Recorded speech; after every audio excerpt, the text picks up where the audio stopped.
এই কালো মেয়েটাকে আমি বউ হিসেবে মেনে নিতে পারবো না। বিয়ে সম্পন্ন হওয়ার পর ঘোমটা তুলতেই কথাটা কর্ণগোচর হতে স্বস্তির নিঃশ্বাস ফেলল সীমা।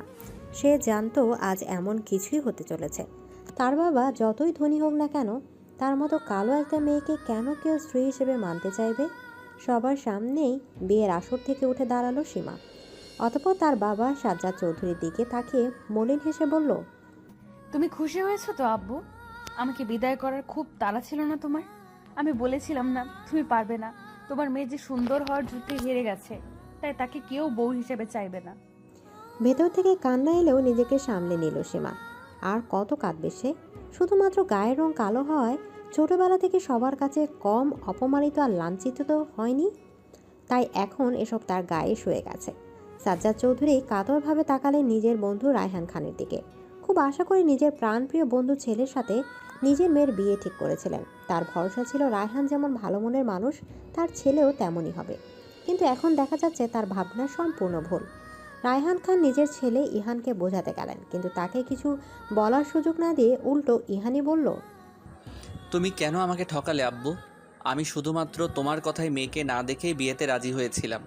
ভেবেছিলাম তুমি আমার জন্য বেস্টটাই চয়েস করবে। এখন দেখছি তোমাকে বিশ্বাস করাই আমার ভুল হয়েছে। তুমি যেমন আমার উপর ভরসা করেছিলে, আমিও তেমনটাই করছিলাম। আমার নিজের শিক্ষার উপর ভরসা ছিল, কিন্তু আজ তুমি প্রমাণ করে দিলে তুমি আমার শিক্ষায় শিক্ষিত হওনি। নিজের মায়ের মতোই হয়েছো। মানুষের গায়ের রং দিয়ে তাকে বিচার করছো। তুমি বাদরের গলায় মুক্তোর মালা ঝুলাতে চাইবে আর আমিও ঝুলে যাব? আমার মতো এত সুদর্শন আর স্মার্ট একটা ছেলে ওই রকম একটা কালো ভূতকে বউ হিসেবে মানবে? সেটা তুমি ভাবলেও বা কী করে? আম্মু ঠিকই বলে তুমি বাবা হওয়ার অযোগ্য। আমি এই বিয়ে কিছুতেই মানব না। এদিকে রায়হান খান সবার সামনেই নিজের ছেলের গালে চড় দিলেন। এই কথার পরিপ্রেক্ষিতে ইহান ভীষণ অপমানিত বোধ করলো। সাথে সাথে বেরিয়ে গেল বিয়ের আসর থেকে। রায়হান খান তাকে আটকানোর বৃথা চেষ্টা করলেন। বিয়ে বাড়ির পরিস্থিতি হঠাৎ থমথমে হয়ে গেল। মানুষ কানাঘুষো শুরু করে দিয়েছে ইতিমধ্যে। কেউ কেউ সীমার জন্য হাই হুতাশ করছে, তো কেউ আবার তাকে নিয়ে উপহাস করছে। বিনা দোষে এসব পরিস্থিতি ভোগ করতে হচ্ছে সীমার। সে তো এত কিছু চায়নি। কলেজে উঠে যখন একটি ছেলেকে নিজের মনের কথা জানিয়ে চরমভাবে অপমানিত হয়েছিল, সেদিন থেকেই তো সীমা ভেবে নিয়েছিল জীবনে কখনো কোনো আশা রাখবে না। কালো মেয়েদের যে আশা রাখতে নেই, তখন থেকে তো সীমা শক্ত করেছিল নিজেকে।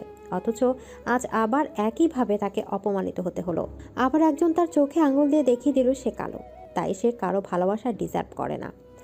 এক এক লোকের এক এক কথা আর সহ্য হচ্ছিল না সীমার। কেউ কেউ তাকে সমবেদনা জানাচ্ছিল, তো কেউ সমবেদনার নামে যেন তার কালো চেহারা নিয়ে উপহাস করছে। এসব দেখে বিরক্ত হয়ে যাচ্ছিল সীমা, তাই সোজা নিজের রুমে চলে গেল। বেনারসি শাড়িটা বদলে নিয়ে পিঙ্ক গ্রাউন্ড পরে নিল।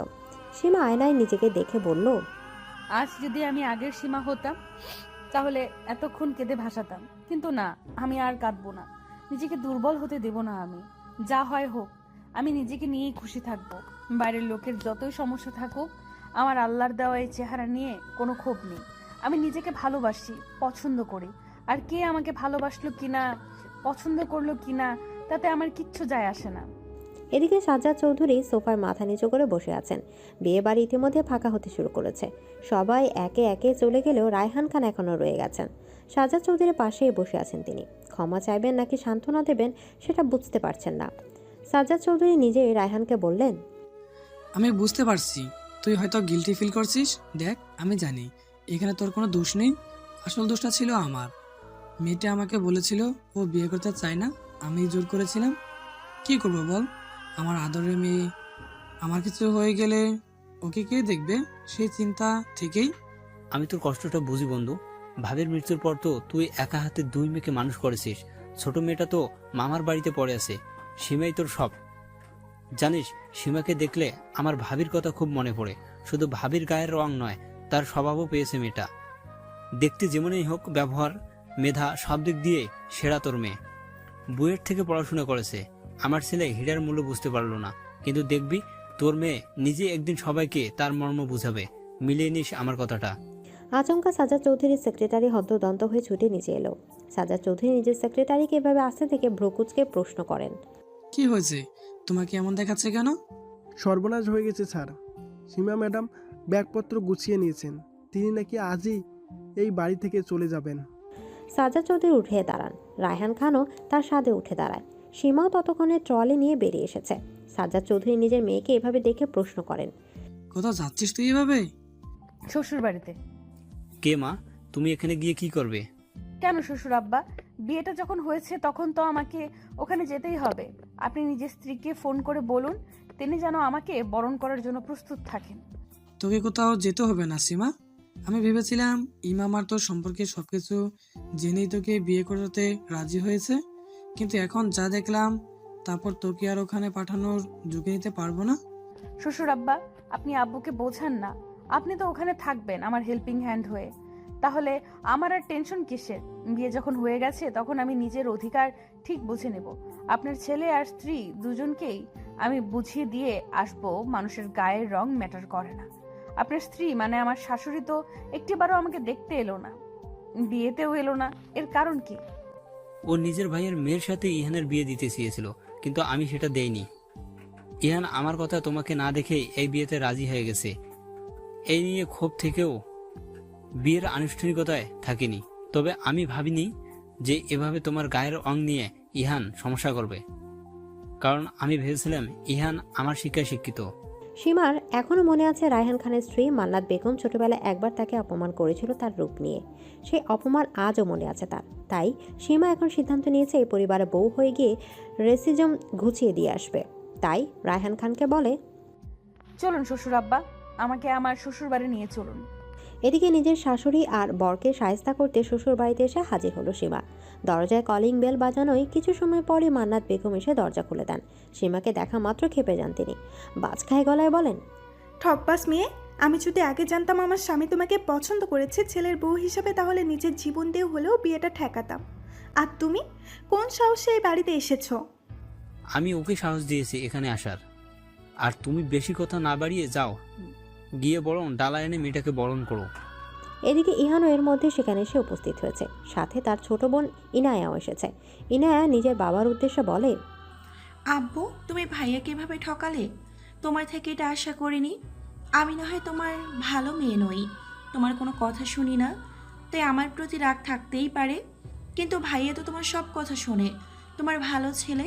তাহলে তুমি কেন ভাইয়ার সাথে এমনটা করলে? ভাইয়ের জীবনটা নষ্ট করে দিলে। এদিকে রায়হান খান ভীষণই বিরক্ত হন। তার বিরক্ত হওয়াই স্বাভাবিক। পরিবার নাকি মানুষের শান্তির জায়গা, কিন্তু তার পরিবারই তার জীবনের সব থেকে বড় অশান্তির কারণ। মান্নাতকে বিয়ে করে তার জীবনে এই অশান্তির সূত্রপাত হয়েছে। মান্নাত ছিল জমিদার বাড়ির মেয়ে, কিন্তু তার মানসিকতা অনেক নিচু স্বভাবের। রূপ দিয়ে সবাইকে বিচার করেন তিনি। মেয়েটাও হয়েছে একদম মায়ের মতো। ছেলেটাকে অন্যরকম ভেবেছিলেন, কিন্তু এখন দেখছেন ছেলেটাও একই রকম। রায়হান খান কিছু বলতে যাবেন তার আগেই ইহান বলেন, আমি এই বিয়ে মানি না আব্বু, তাই এই মেয়েকেও আমি স্ত্রীর মর্যাদা দিব না। ভালো এটাই হবে যে ও এই বাড়ি থেকে এক্ষুনি চলে যাক। আমার লাইফে ওর কোনো জায়গা নেই। এদিকে সীমা শাড়ির আঁচলটা ভালো করে কোমরে গুজে নেয়, অতঃপর বাড়ির ভেতরে প্রবেশ করে। বাড়ির কাজের মেয়ে জরিনা দাঁড়িয়েছিল সেখানে। সীমা জরিনাকে সাথে নিয়ে বাড়ির ভেতরে যায়। কেউ কিছু বুঝতে পারে না। কিছু সময় পর সীমা বরণ ডালা হাতে করে নিয়ে আসে। সেই বরণ ডালা নিজের শাশুড়ি মান্নাত বেগমের হাতে ধরিয়ে দিয়ে বলে, নিন, আমাকে বরণ করে নিন। আপনার ছেলে কিন্তু সব নিয়ম মেনেই আমাকে বিয়ে করেছে, তাই আইনত আমরা এখন স্বামী স্ত্রী। আমার গায়ের রং কালো হলেও মনটা কিন্তু বেশ ভালো। কথা দিচ্ছি আপনার সংসার খুব সুন্দর করে গুছিয়ে রাখবো। এদিকে মান্নাত বেগম বরণ ডালা ছুঁড়ে ফেলতে যাবে, তখনই সীমা তার হাত ধরে নেয়। মৃদু হাসি দিয়ে বলে, ইন্ডিয়ান সিরিয়ালের মতো নাটক করবেন না প্লিজ, তাহলে কিন্তু আমি নারী নির্যাতনের মামলা করে দেব। এই কথাটা শুনে মান্নাত বেগম বেশ ভয় পেয়ে যান। তাই তিনি বাধ্য হন সীমাকে বরণ করেন। সীমা বরণ শেষ হলে বাড়ির ভেতরে প্রবেশ করেন। ইনায়া সীমার উদ্দেশ্যে বলে, তোমার কি লজ্জা নেই? এভাবে জোর করে অধিকার চাইছো? অবশ্য তোমার যে রূপ, জোর জবরদস্তি ছাড়া কারো ঘরে ঠাঁই পাওয়ারও কথা নয়। একজনের মতো অন্তত জোর করে অন্যের প্রেমিকার সাথে প্রেম করতে চাইনি। এদিকে ইনায়া আর কিছু বলতে পারল না, কারণ কথাটা যে তাকে উদ্দেশ্য করেই বলা হয়েছে সেটা বুঝতে আর বাকি নেই। সীমা ও ইনায়া একই কলেজে পড়ছে। সীমা ইনায়ার 1 বছরের সিনিয়র ছিল। সেই সময় ইনায়া সীমার বেস্ট ফ্রেন্ডের প্রেমিকের সাথে সম্পর্কে জড়াতে চেয়েছিল। সেই নিয়ে অনেক কাহিনীও হয়ে গেছে। অনেক কষ্টে নিজের বাবার কানে এসব কথা আসতে দেয়নি ইনায়া। এখন যদি সীমা বলে দেয়, সেই ভয় থেকে ইনায়া চুপ হতে হলো। এই বাড়িতে ঢুকেছেন ভালো, কিন্তু আমার রুমে প্রবেশ করার সাহস দেখাবেন না। যাকে আমি স্ত্রী হিসেবেই মানি না তাকে আমার লাইফে আমি আসতে দিতে চাই না। কবুল বলে বিয়ে করেছেন আর এখন বলছেন লাইফে জায়গা নেই। আপনাকে কিছু বলার নেই, হোয়াট এভার। আমি নিজের অধিকার বুঝে নিতে জানি, তাই আপনার কথা শোনার কোনো আগ্রহ আমার নেই। আপনার এই রাগ দেখার সময় আমার নেই। আমি একজন ইন্ডিপেন্ডেন্ট ওমেন, খুব শীঘ্রই ইঞ্জিনিয়ারিং শুরু করতে চলেছি, তাই আমি অ্যাটলিস্ট স্বামীর মুখাপেক্ষী হয়ে থাকবো না। এদিকে কথাটা বলেই নিজের লাগেজ নিয়ে জরিনার সাথে সিঁড়ি বেয়ে উপরে উঠছিল সীমা। ইহান চিৎকার করে জিজ্ঞেস করে, কোথায় যাচ্ছেন আপনি? আমি নিজের রুমে যাচ্ছি। ওটা আপনার নয়, আমার রুম। এখন থেকে ওটা আমারও রুম। আপনার সাথে বেশি বকবক করার সময় নেই। আজ তো আমাদের বাসর হবে, তাই চলে আসবেন। যত খুশি বকবক করার করিয়েন, আমি মনোযোগ দিয়ে শুনবো। তুই চিন্তা করিস না ইহান, এই মেয়েকে কিভাবে বিদায় করব সেটা আমি ভেবে নিয়েছি। তোমার যত কুটুবুদ্ধি আছে সব প্রয়োগ করে দেখাতে পারো, কোনো লাভ হবে না। সীমাকে তোমরা চেনো না, ও যেমন মেধাবী তেমনই বুদ্ধিমতী। ওকে জব্দ করা অসম্ভব। তোমাদের সবাইকে 10 বার বিক্রি করার ক্ষমতা আছে ওর। তাই তোমাদের ভালো এটাতেই হবে যদি তোমরা ওর থেকে সাবধান থাকো। তুমি কি আমাকে ভয় দেখাচ্ছ? ভয় দেখাচ্ছি না মান্নাত, আমি শুধু সতর্ক করছি, বাকিটা তুমি বুঝে নিও কি করবে। এদিকে সীমা রুমে এসে শুয়ে পড়েছে। অনেক ক্লান্ত লাগছে তার। হঠাৎ তার মনে পড়লো আজ তো বাসার উপলক্ষে তাদের ঘর সুন্দর করে সাজানোর কথা, কিন্তু সেরকম তো কিছু দেখছে না এখানে। সীমা লক্ষ্য করলো মেঝেতে বিভিন্ন ফুল ছড়িয়ে ছিটিয়ে আছে। এটা দেখে সে বুঝতে পারলো হয়তো ইহানি সুসজ্জিত বাসর নষ্ট করেছে। মেঝেতে পড়ে থাকা বিভিন্ন ফুল নিয়ে পুনরায় বাসরঘর সাজাতে থাকে সীমা। ইনায়া ওই রুমের পাশ দিয়ে যাচ্ছিল। হঠাৎ কিছু একটা মনে করে রুমে উকি দিতেই দেখতে পায় সীমা বাসর ঘর সাজাচ্ছে। এই দৃশ্য দেখে ইনায়া বলে, নির্লজ্জ মেয়ে, বাসর করার খুব শখ তোর, তাই না? দাঁড়াও, তোমার বাসর করার ইচ্ছে জন্মের মতো খুঁচিয়ে দিচ্ছি। এদিকে ইনায়া সোজা চলে যায় নিজের মা মান্নাতের রুমে। তাকে গিয়ে বলে, আম্মু জানো, আমি দেখে এলাম ওই সীমানা বাসর ঘর সাজাচ্ছে। কি হবে বলো তো?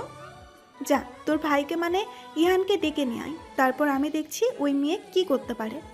ইনায়া তাই করে। নিজের মায়ের কথা মতো নিজের ভাইকে ডাকতে যায়। ইহান এসে তার মাকে বলে, আম্মু আমাকে ডাকছিলে? হ্যাঁ, তোর সাথে জরুরি কথা আছে। শুনলাম ওই মেয়ে নাকি বাসর ঘর সাজাচ্ছে।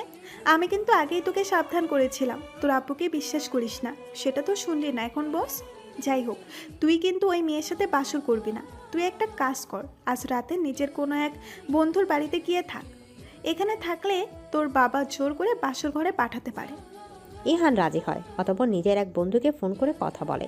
এদিকে নিজের বরকে টানতে টানতে বাসার ঘরে নিয়ে যাচ্ছে বউ। শুনতে অদ্ভুত লাগলেও এমনটাই ঘটেছে খানভিলায়। ইহান বাড়ি থেকে বের হয়ে তার বন্ধুর বাড়ি যাচ্ছিল। এমন সময় সীমা তার সামনে এসে দাঁড়ায়। ইহান ভ্রু কুচকে বলে, কি হয়েছে? আমার পথ আটকাচ্ছেন কেন? কোথায় যাচ্ছেন আপনি? সেটা তোমাকে বলার প্রয়োজন মনে করছি না। ইহানের এমন অবজ্ঞাসূচক কথা শুনে প্রচণ্ড রেগে যায় সীমা। নিজের শাড়ির আঁচল কোমরে বেঁধে নেয়। ইহানের হাত শক্ত করে ধরে বলে, আমি আপনার স্ত্রী, এই কারণেই আপনি বাধ্য আমাকে বলতে। এক্ষুনি চলুন আমার সাথে। আপনার আজ কোথাও যাওয়া হবে না, আজ আমাদের বাসর হবেই হবে। অতঃপর ইহানকে টানতে টানতে বাসার ঘরের দিকে নিয়ে যেতে থাকে। ইহান অবাক হয়ে যাচ্ছিল, কারণ সে সীমার শক্তির সাথে পেরে উঠছিল না। সীমা ইহানকে অবাক হতে দেখে বলে, এত অবাক হওয়ার কিছু নেই। আমি কুংফু ক্যারেটে সব জানি, নিয়মিত জিমেও যাই, তাই আপনার থেকে আমার শরীরের শক্তি অনেক বেশি। কালোর জন্য অপমান করেছেন তো, এখন এই কালো মেয়ের গুণও দেখে নিন। এদিকে ইহানকে বাসার ঘরে নিয়ে এসে দরজা বন্ধ করে দেয় সীমা। ইহানকে বিছানায় ধাক্কা দিয়ে ফেলে দেয়। ইহান তোতলাতে তোতলাতে বলে, কি কি কি করছেন আপনি? আমার দিকে এগোবেন না, দেখুন এটা কিন্তু ভালো হবে না। চুপ, একদম চুপ করে থাকুন। আপনাকে তো আমার কোনো অ্যাঙ্গেল থেকেই পুরুষ মনে হচ্ছে না। কোথায় আমি লজ্জা পেয়ে বাসর ঘরে বসে থাকবো আর আপনি এসে আমার লজ্জা ভাঙাবেন? তা নয়, আমাকে আপনাকে টানতে টানতে নিয়ে আসতে হচ্ছে। এখন তো মনে হয় আমাকে নিজের স্ত্রীর অধিকারটাও আদায় করে নিতে হবে। এদিকে ইহানের গলা শুকিয়ে যাচ্ছিল। জীবনে প্রথম এমন পরিস্থিতির সম্মুখীন হয়েছিল সে। কি করবে এটাই বোধগম্য ছিল না তার।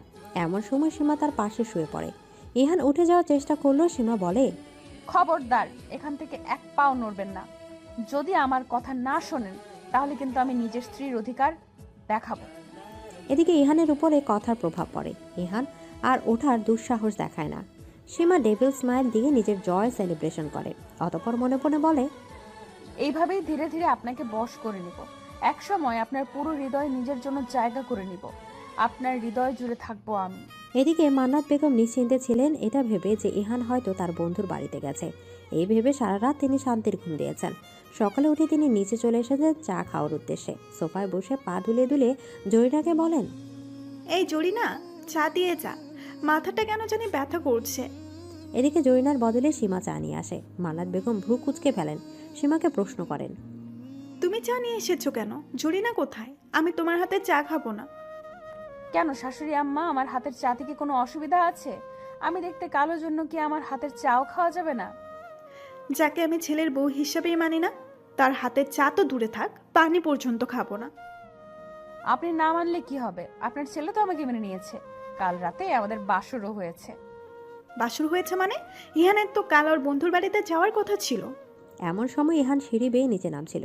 মান্নাত বেগম বুঝতে পারেন ইহান তার মানে কোনো বন্ধুর বাড়িতেই যায়নি, কাল রাতে এখানেই ছিল। মান্নাত বেগম ইহানকে দেখা মাত্রই তার কাছে ছুটে গিয়ে বলেন, এটা তুই কি করলি ইহান? এই মেয়েটাকে তোর থেকে দূরে রাখার জন্য আমি কত কি করলাম, আর তুই এভাবে আমার সব কষ্ট পানি করে দিলি। এই মেয়েটার সাথে বাসরও করে নিলি। এখন এই মেয়েকে আমি এখান থেকে তাড়াবো কিভাবে? তুমি চিন্তা করো না আম্মু, ওই মেয়েটার সাথে আমার কিছু হয়নি।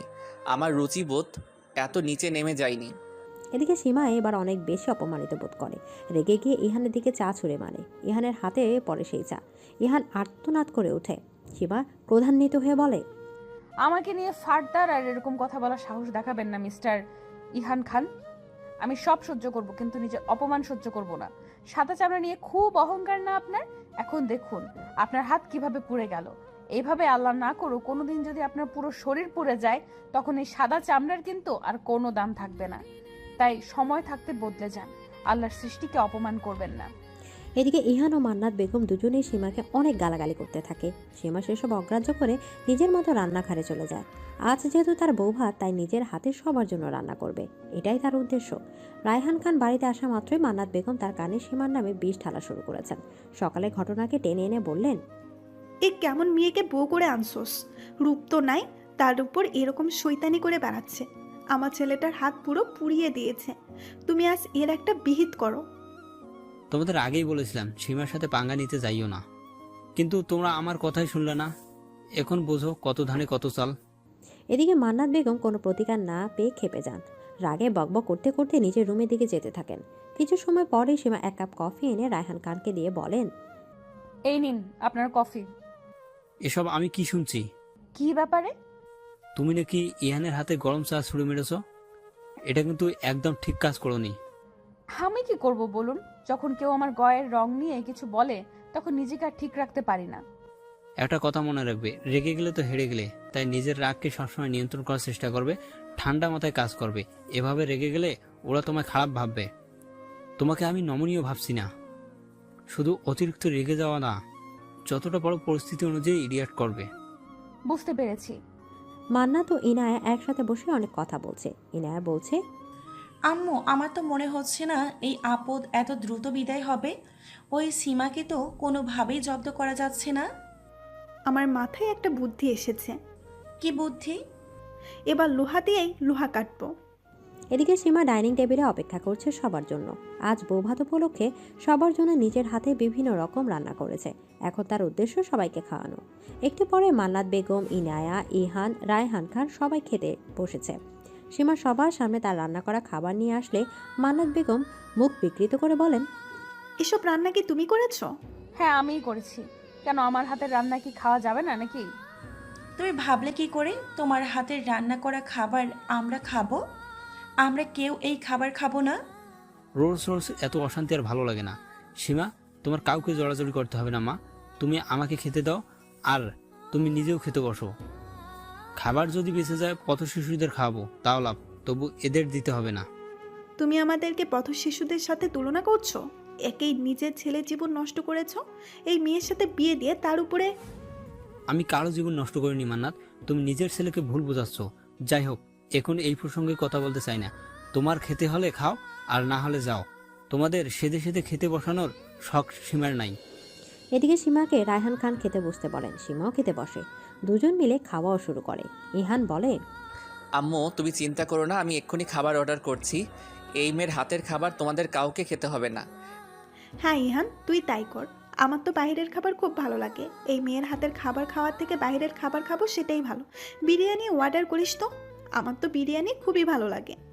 শুনলাম আজকাল একটা জিনিসের বেশ চর্চা চলছে, কোনো একটা রেস্টুরেন্টে নাকি খাসির মাংসের নাম করে কুকুর খাওয়ানো হচ্ছে। এটার নতুন কি? আজকাল তো এমনই চলছে, কুকুর বিড়ালের মাংস খাওয়ানো হচ্ছে এসব রেস্টুরেন্টে। বাইরের খাবার খেতে হবে না, তোরা সবাই এখানে খেতে বস। একদিন ওর হাতে রান্না খেলে কোনো অসুবিধা হবে না। এদিকে অগত্যা সবাই খেতে বসে। সীমা বিজয়ীর হাসি হাসে। রাতে ডিনারের আয়োজন করা হয়।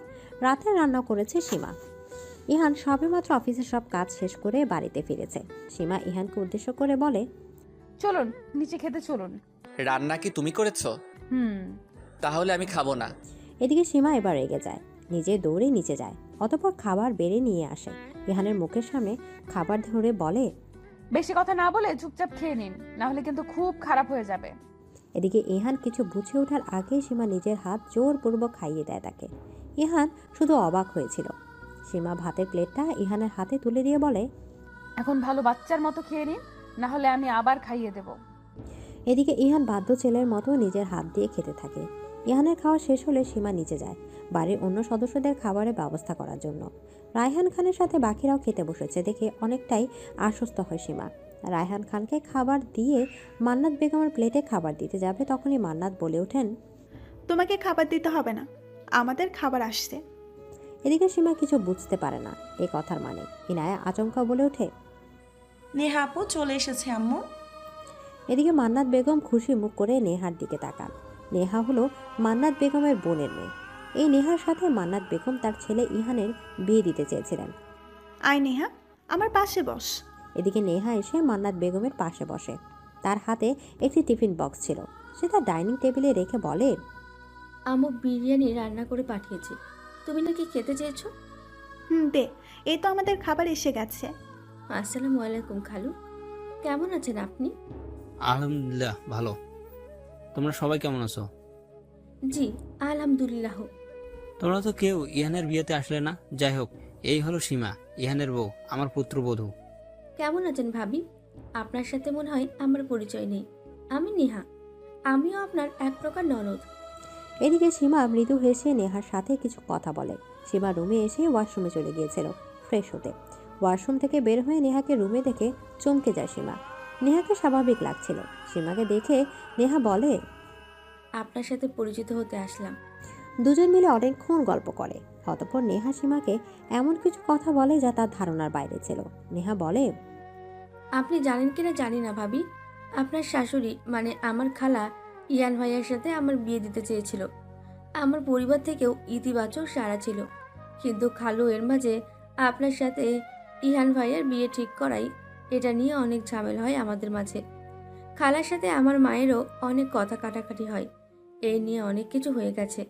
এখন যখন বিয়ের পর ইয়ান ভাইয়া বিয়েটা মানছে না, তখন খালা আমার সাথে আবার ইয়ান ভাইয়ার বিয়ে দিতে চাইছে। আমার মায়েরও সেটাই ইচ্ছে, আমার অন্য কাউকে পছন্দ, মানে আমার একজন বয়ফ্রেন্ড আছে। আমি তো মাঝখানে খুব চিন্তায় ছিলাম যে আম্মু না আবার ইয়ান ভাইয়ার সাথে আমার বিয়ে দেন। তাই তো তোমার সাথে ইয়ান ভাইয়ার বিয়ে হওয়ার সব থেকে বেশি খুশি আমি হয়েছি। সীমা নিশ্চিত হয় নেহাকে নিয়ে তাহলে আর কোনো অসুবিধা নেই। নেহা সীমার কাছ থেকে বিদায় নিয়ে রুম থেকে চলে যায়। এদিকে সীমা অনেক রাত পর্যন্ত জেগে ইহানের জন্য অপেক্ষা করছিল, কিন্তু ইহানের আসার কোনো নাম গন্ধ ছিল না। অনেক সময় অপেক্ষায় থাকতে থাকতে সীমার চোখ লেগে যায়। একটু চোখজোড়া বন্ধ করে যখনই ঘুমোতে যাবে, তখনই একটা বিশ্রী গন্ধ তার নাকে এলো। সীমার বমি চলে আসলো, তাই সে উঠে বসলো। চোখ খুলতে ইহানকে নিজের চোখের সামনে দেখতে পেল সীমা। ইহানকে দেখে বোঝা যাচ্ছিল সে স্বাভাবিক নয়, সম্ভবত মদ খেয়ে নেশা করে এসেছে। রাগে ক্ষোভে সীমা বলে, আপনি ড্রিঙ্ক করে এসেছেন কেন? সরুন এখান থেকে, আপনার মুখ থেকে খুব বাজে গন্ধ আসছে। সীমার কথা শুনে ইহান হাসে। তার হাসিও ভয়ানক দেখাচ্ছিল। হাসতে হাসতে সীমার কোলে ঢলে পড়ে ইহান। অতঃপর সীমার গালে হাত দিয়ে বলে, তোমাকে দেখে মনে হচ্ছে অন্ধকারের রানী। কি কালো তুমি! এই কালো মেয়েটাকে আমায় বিয়ে করতে হয়েছে ভেবে আমারও বমি আসে। তাই আই জাস্ট হেট ইউ। এদিকে সীমার আজ অনেক দিন পর মন আবার খারাপ হয়ে যায়। কলেজের একটি বাজে ঘটনা ঘটার পর থেকে সীমা ঠিক করেছে তার কোনোদিন নিজের রূপ নিয়ে ভাববে না। সৃষ্টিকর্তা যেভাবে সৃষ্টি করেছে সেভাবেই সন্তুষ্ট থাকার প্রত্যাশা নিয়েছিল সে। মন দিয়েছে নিজেকে প্রতিষ্ঠা করার। অতঃপর বইয়ের থেকে ইঞ্জিনিয়ারিং পাশ করেছে। কয়েকদিন পর ইঞ্জিনিয়ারও হয়ে যাবে। তবে আজ অনেকদিন পর আবার সীমার মনে নিজেকে নিয়ে সামান্য বিতৃষ্ণার জন্ম হলো। মনে হলো গায়ের রং কালো হওয়ায় সত্যি সে বোধহয় সে ইহানের যোগ্য নয়। যাই হোক, নিজের এই অহেতুক ভাবনাকে আর খুব বেশি গুরুত্ব দিল না। ইহান ততক্ষণে জ্ঞান হারিয়েছে। ইহানকে বিছানায় ভালো করে শুইয়ে দিল, নিজে বিছানা থেকে উঠে গেল, নিজের সব ব্যাগপত্র গুছিয়ে নিল। আজই এই বাড়ি থেকে চলে যাবে বলে সিদ্ধান্ত নিল সীমা। এত অপমানিত হওয়ার পর আর এখানে থাকার বিন্দু মাত্র ইচ্ছে নেই সীমার। যেহেতু এখানে এসেছিল গায়ের রং যে কিছু নয়, এই কথাটা ইহানও তার মাকে বোঝাতে, দুর্ভাগ্য তারা বুঝলো না। কিছু মানুষকে বোঝাতে যাওয়া এক ধরনের মূর্খতা, সেটা আজ অনুধাবন করতে পারল সীমা। তাই সীমা বলল, কে কি ভাবলো সেটা নিয়ে আমি আর মাথা ঘামাবো না। আমি তো নিজের গুণ দিয়ে ইঞ্জিনিয়ার হতে পেরেছি। এখন তাহলে আমার কি সামান্য দুজন মানুষের কাছে নিজেকে প্রমাণ করার দরকার? কি প্রয়োজন? আমি কি এতটাই নগণ্য? নিজের পায়ে দাঁড়িয়েছি আমি, এখন বাকি জীবনটাও নিজের মতো করে কাটাতে পারবো।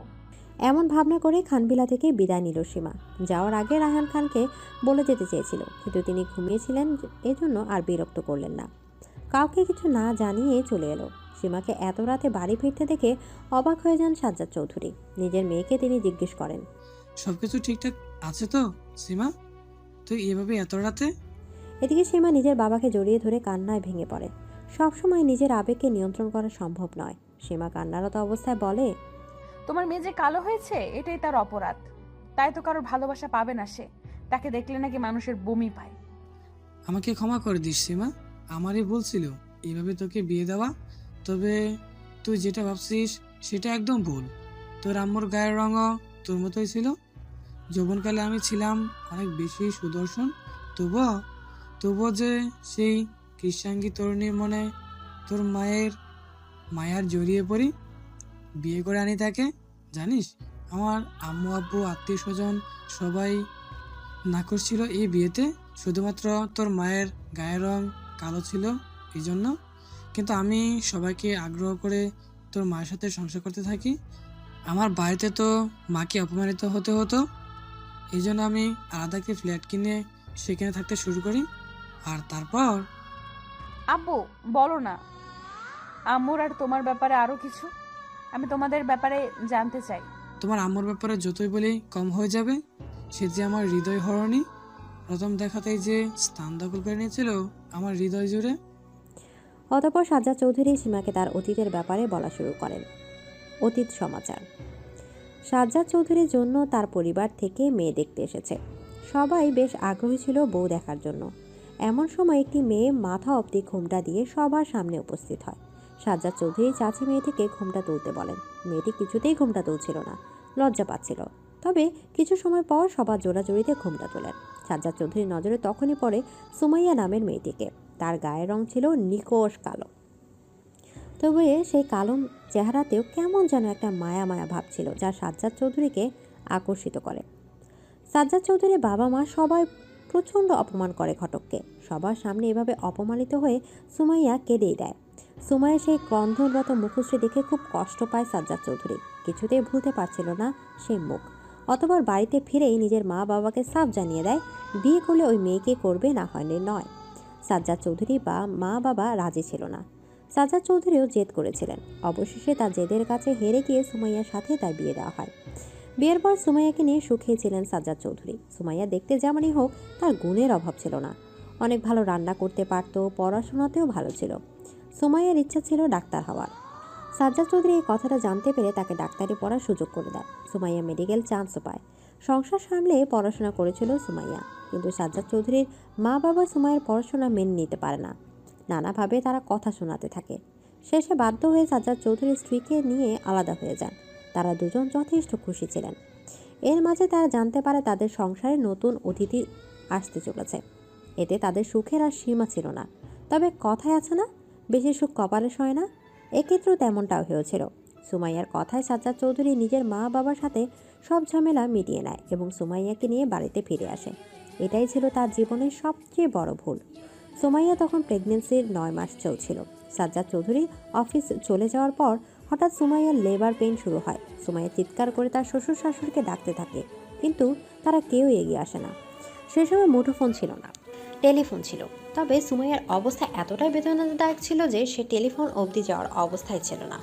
সাজ্জাদ চৌধুরীর মন কেমন করা তিনি অফিস থেকে তাড়াতাড়ি বাড়ি ফিরে আসেন।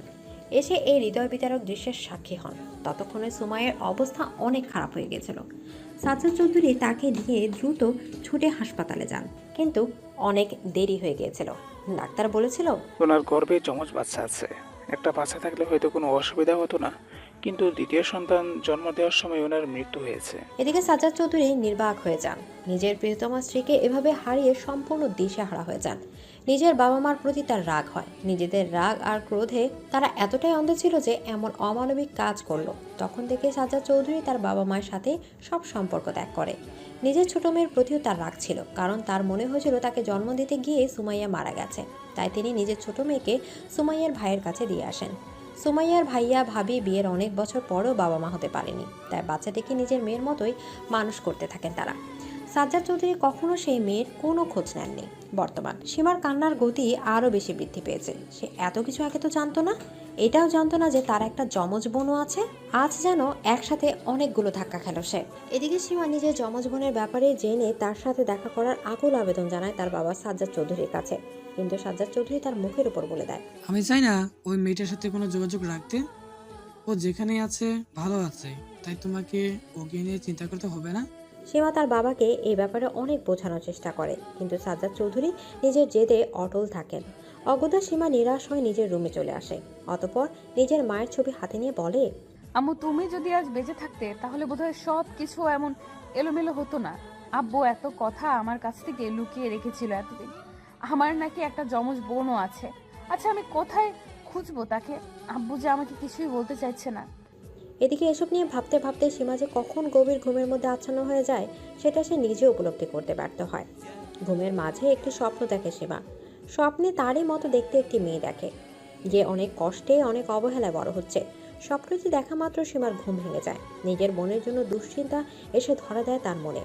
সীমা তখন চোখ বন্ধ করে বলে, আল্লাহ, আমি যেটা স্বপ্নে দেখেছি সেটা যেন সত্যি না হয়। আমার বোন যেখানেই থাকুক সে যেন ভালো থাকে। গাড়িটা আস্তে চালা সামিয়া। আমি গাড়ি আরো জোরে চালাবো। যদি ভালো চাও তাহলে আমাকে আমার আসল পরিচয় বলো। আমি জানি আমি তোমাদের আসল মেয়ে নই। তুই ভুল ভাবছিস সামিয়া। ঠিক ভুলের বিচার করার মতো বুদ্ধি আমার হয়েছে। কাল আমি তোমার আর মায়ের সব কথা শুনেছি। তোমরা তো বলছিলে আমি তোমাদের আসল মেয়ে নই। আমরা কি তোকে কোনো অবহেলা করছি? এত কথা আমি শুনতে চাই না। তুমি শুধু আমাকে আমার আসল পরিচয় বলো, না হলে আমি কিন্তু অ্যাক্সিডেন্ট করে দেব। ঠিক আছে, আমি বলছি তোকে সব। তুই আমার না, আমার বোন সুমাইয়ার মেয়ে। তোর জন্মের সময় তোর মায়ের মৃত্যু হয়েছিস, সেই জন্য তোর বাবা তোকে অপয়া মনে করে আমাদের কাছে রেখে গেছে। আর হ্যাঁ, তোর একটা যমজ বোনও রয়েছে, যে তোর থেকে কয়েক মিনিটের বড়। সহসা গাড়ি থামিয়ে দেয় সামিয়া। বাইরে তুষারপাত হচ্ছে, অথচ তার শরীর ঘামছে। ফর্সা হাত বেয়ে গড়িয়ে পড়ছে বিন্দু বিন্দু ঘাম। সামিহা মিনমিনের স্বরে বলে, তুমি আমার পাসপোর্ট ভিসার ব্যবস্থা করো। আমি 1 সপ্তাহের ভিতরেই আমি বাংলাদেশ যেতে চাই আমার রিয়েল ফ্যামিলির সাথে মিট করতে। এদিকে সকালে ঘুম থেকে উঠতে রায়হান খান চড়াও হন ইহানের ওপর, কারণ ততক্ষণে তিনি জেনে গেছে সীমা গত রাতে এই বাড়ি ত্যাগ করে গেছে। রায়হান খান ইহানকেই এর জন্য দোষারোপ করেন। তিনি বলেন, তোমার মতো কুলাঙ্গারের জন্য সীমা এই বাড়িতে থেকে বেরিয়ে গেছে। তুমি মেয়েটাকে অনেক কষ্ট দিয়েছো, যা মেয়েটা কোনোভাবেই সহ্য করতে পারেনি। তাই তুমি আমার ছেলেকে দোষ দিচ্ছ কেন? সব দোষ তো ওই মেয়ের। আমরা তো কেউ ওকে চলে যেতে বলিনি। আমার ছেলেও বলেনি। ও যখন নিজের ইচ্ছাতে চলে গেছে তখন তো ভালোই হয়েছে। এমনিতে ওকে আমাদের কারোরই পছন্দ নয়। শুধু তুমি পছন্দ করলে তো হবে না, সংসার তো আমার ছেলেকেই করতে হবে না কি? আমি কিচ্ছু শুনতে চাই না। রিহানের জন্যই সীমা এই বাড়ি থেকে বেরিয়ে গেছে। এখন ওকেই সীমাকে ফিরিয়ে আনতে হবে। যতক্ষণ না সীমা এই বাড়িতে ফিরছে ততক্ষণ ইহানেরও কোনো জায়গা হবে না এই বাড়িতে। ঠিক আছে, আমিও থাকবো না এই বাড়িতে, চলে যাচ্ছি আমি। কোথাও যাবি না তুই। এটা তোর বাড়ি, এখানে তোর অধিকার আছে। না আম্মু, এই বাড়ি রায়হান খানের। উনি যখন আমাকে চলে যেতে বলেছেন তখন আমি আর এখানে থাকবো না। এদিকে কথাটা বলেই হনহন করে বাড়ি থেকে বেরিয়ে যান ইহান। মান্নাত বেগম রায়হান খানকে উদ্দেশ্য করে বলেন, এবার শান্তি পেয়েছো তো তুমি? একটা বাইরের মেয়ের জন্য নিজের ছেলেটাকে এভাবে বের করে দিলে বাড়ি থেকে। তুমি ভুল ভাবছো মান্নাত। আমি কাউকে বাড়ি থেকে বের করিনি। আমি শুধু ওকে শর্ত দিয়েছিলাম। এখন যদি ওর সেটা না মানে তাহলে ওর এই বাড়িতে থাকতে দেব না আমি। এদিকে কথাটা বলে নিজের রুমের দিকে পা বাড়ান রায়হান খান। ইহান দ্রুত গতিতে গাড়ি চালাচ্ছে।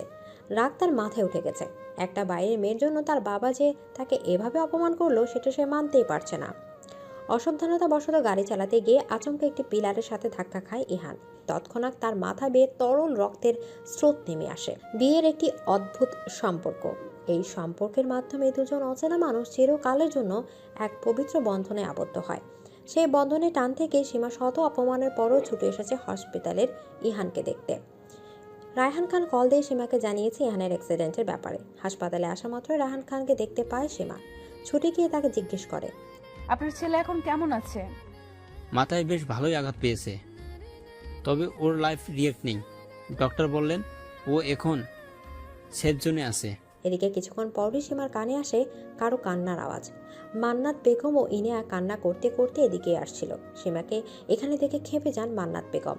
সীমাকে গালাগালিও করে বলেন, এই ড্যানিটা কেন এসেছে এখানে? আমার ছেলের অ্যাক্সিডেন্ট করিয়ে কি ওর শান্তি হয়নি? এখন কি আমার ছেলেটাকে খেতে এসেছে? তুমি একটু বেশি বাড়াবাড়ি করছো। যা হয়েছে তাতে সীমার কোনো হাত নেই। দুর্ঘটনা তো আর বলে কয়ে আসে না, দোষ তোমার ছেলের। রাস্তায় উদ্ভ্রান্তের মতো গাড়ি চালাতে কে বলেছিল তাকে? তুমি এখানেও ভাইয়ের দোষ দেখছো আব্বু? দোষ তো এই মেয়েটার। ও বাড়ি থেকে চলে গিয়েছিল, এই জন্যই তো তুমি ভাইয়াকে বাড়ি থেকে বের হয়ে যেতে বলেছিলে। তারপরেই তো এসব হয়ে গেল। এদিকে সীমার আবার একটু অপরাধবোধ অনুভূত হয়। তার মনে হয় তার জন্যই বোধহয় সব হয়েছে। এমন সময় একজন নার্স ডেকে নিয়ে যায়। সবাই মিলে যায় ইহানের কেবিনের দিকে। সীমা দরজার কাছে দাঁড়িয়ে থাকে। মান্নাত বেগম কেবিনে ঢুকে ইহানের সামনে গিয়ে বলেন, তুই কেমন আছিস ইহান? সবেমাত্র ইহানের জ্ঞান ফিরেছে। সে মলিন চোখে মান্নাত বেগমের দিকে তাকিয়ে বলে, আপনি কে? আর আমাকে ইহান বলে ডাকছেন কেন? আমার নাম কি ইহান? এদিকে ইহানের কথা শুনে অবাক হয়ে তাকিয়ে থাকেন মান্নাত বেগম। ইহান নিজের মাকে চিনতে পারছে না, এমনকি নিজের নামটাও চিনতে পারছে না। মান্নাত বেগম অস্থির হয়ে ডাক্তারকে জিজ্ঞেস করেন, আমার ছেলের কি হয়েছে? ও এমন করেছে কেন? আপনি কি সত্যি কিছু মনে করতে পারছেন না মিস্টার ইহান খান? উনি আপনার মা। আমি কিছু মনে করতে পারছি না। আমি কে? কি আমার পরিচয়? আই থিঙ্ক যে মাথায় আঘাত লাগার কারণে ওনার স্মৃতিশক্তি চলে গেছে। আমি কিছু পরীক্ষা করে দিচ্ছি শিওর হওয়ার জন্য, তারপরে এই ব্যাপারে কি করা যায় সেটা বলতে পারবো। সীমা অন্য সবার সাথে এসেছিল ইহানের কেবিনে। এক কোনায় চুপ করেছিল সে। আচমকা ইহান সীমাকে বলে ওঠে, তোমাকে কেন জানি আমার চেনা চেনা লাগছে। তুমি কি আমার কেউ হও? তুমি আমার কাছে একটু আসবে? সীমা কোনো কিছু না ভেবে চলে আসে ইহানের কাছে। ইহান সীমার হাত ধরে বলে, আমার কাছে থাকো তুমি, আমার তোমাকে প্রয়োজন। এই মেয়ে, তুমি একদম আমার ছেলের কাছাকাছি থাকার চেষ্টা করবে না। দূর হও বলছি। না, ও আমার থেকে দূরে যেতে পারে না। আমি ওকে দূরে যেতে দেব না। এদিকে মান্নাত বেগম আর কিছু বলতে পারেন না। নিজের রাগকে নিয়ন্ত্রণ করা ছাড়া এখন আর তার কিছুই করার নেই। 2 দিন পরে কিছু পরীক্ষা নিরীক্ষা করে ইহানকে বাড়িতে পাঠিয়ে দেওয়া হয়েছে। ইহান এখন সীমা ছাড়া আর কিছুই বোঝে না। তার মতে এখন তার সীমাকে ছাড়া সবাইকে অচেনা লাগে, তাই অন্য কারোর সাথে থাকতে চায় না ইহান। ইহানের এই সমস্যার কারণে সীমা সর্বক্ষণ তার পাশাপাশি থাকছে, যা মান্নাত বেগম ও ইনিয়ার বিরক্তির কারণ হয়ে উঠেছে। সবকিছুকে ছাপিয়ে সীমা লেগে আছে ইহানের খেয়াল রাখার জন্য। হাসপাতালে অবস্থানকালীনও ইহানের দেখাশোনা সেই করেছে, কারণ ইহান তাকে ছাড়া কিছুই বুঝছে না। এক মুহূর্তের জন্য সীমাকে চোখের বাইরে যেতে দিতে চায় না ইহান। তার সব আবদার সীমার কাছে। আজও তার ব্যতিক্রম হচ্ছে না। হাসপাতাল থেকে বেরিয়ে বাড়িতে ফিরে ইহান সীমার কাছে আবদার করেছে তাকে ঘুরতে নিয়ে যেতে হবে। সীমা তো প্রথম কিছুতেই রাজি হয় না, কিন্তু ইহানও কোনো কথা শুনতে রাজি নয়। তার একটাই কথা, সে ঘুরতে যাবে, ব্যাস। অবশেষে সীমাকে হার মানতে হয় ইহানের জেদের কাছে। ইহানকে নিয়ে একটু বাইরে ঘুরতে যায়।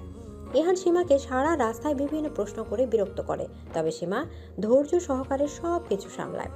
সারাদিন বিভিন্ন জায়গায় ঘুরে তারা দুজন মিলে। সীমা গাড়ি ড্রাইভ করতে পারত, ইহান অসুস্থ থাকায় তাই সীমার গাড়ি ড্রাইভ করছিল। অতঃপর ফিরে আসার সময় ইহান হঠাৎ করে বায়না করে যে আইসক্রিম খাবে। ইহান একটি আইসক্রিমের দোকান দেখিয়ে বলে, আমি ওটা খাবো, আমাকে এনে দাও। এখন তো অনেক রাত হয়েছে, আমাদের ফিরতে হবে। এত রাতে আইসক্রিম খাওয়া ঠিক হবে না, আপনি ঠান্ডা লাগতে পারে। আমাকে এনে দাও প্লিজ, আমার ওটা খেতে খুব ইচ্ছা করছে। আচ্ছা বেশ, আমি আইসক্রিম নিয়ে আসছি, তবে আপনি কিন্তু এখান থেকে 1 পাউন্ড নড়বেন না। আমি এক্ষুনি যাব আর এক্ষুনি আসবো। এদিকে ইহান খুশিতে এক প্রকার লাফিয়ে উঠল। ইহানের খুশি খুশি মুখ দেখে সীমা অনেক আনন্দ পায়। ইহানকে বসিয়ে রেখে চলে যায় আইসক্রিম নিতে।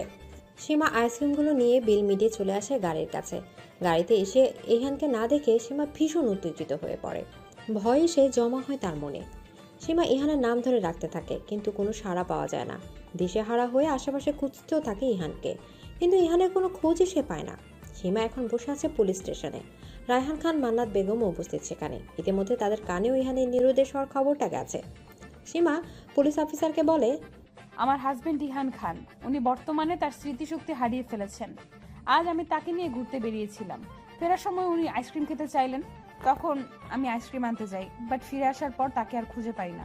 অনেক খুঁজেছি কিন্তু কোথাও তাকে পাইনি, তাই নিরুপায় হয়ে আপনাদের কাছে আসলাম। পুলিশ সীমাকে আরও অনেক কিছু জিজ্ঞেস করে, বিভিন্ন তথ্য নেয়। মান্নাত বেগম থানাতেই চটে যান সীমার ওপর। সীমাকে দোষারোপ করে বলেন, আমি জানি এই মেয়েই আমার ছেলের সাথে কিছু একটা করেছে। অপয়া মেয়ে একটা। যবে থেকে আমার ছেলের জীবনে এসেছে তখন থেকে আমার ছেলের জীবনে সর্বনাশ ডেকে এনেছে।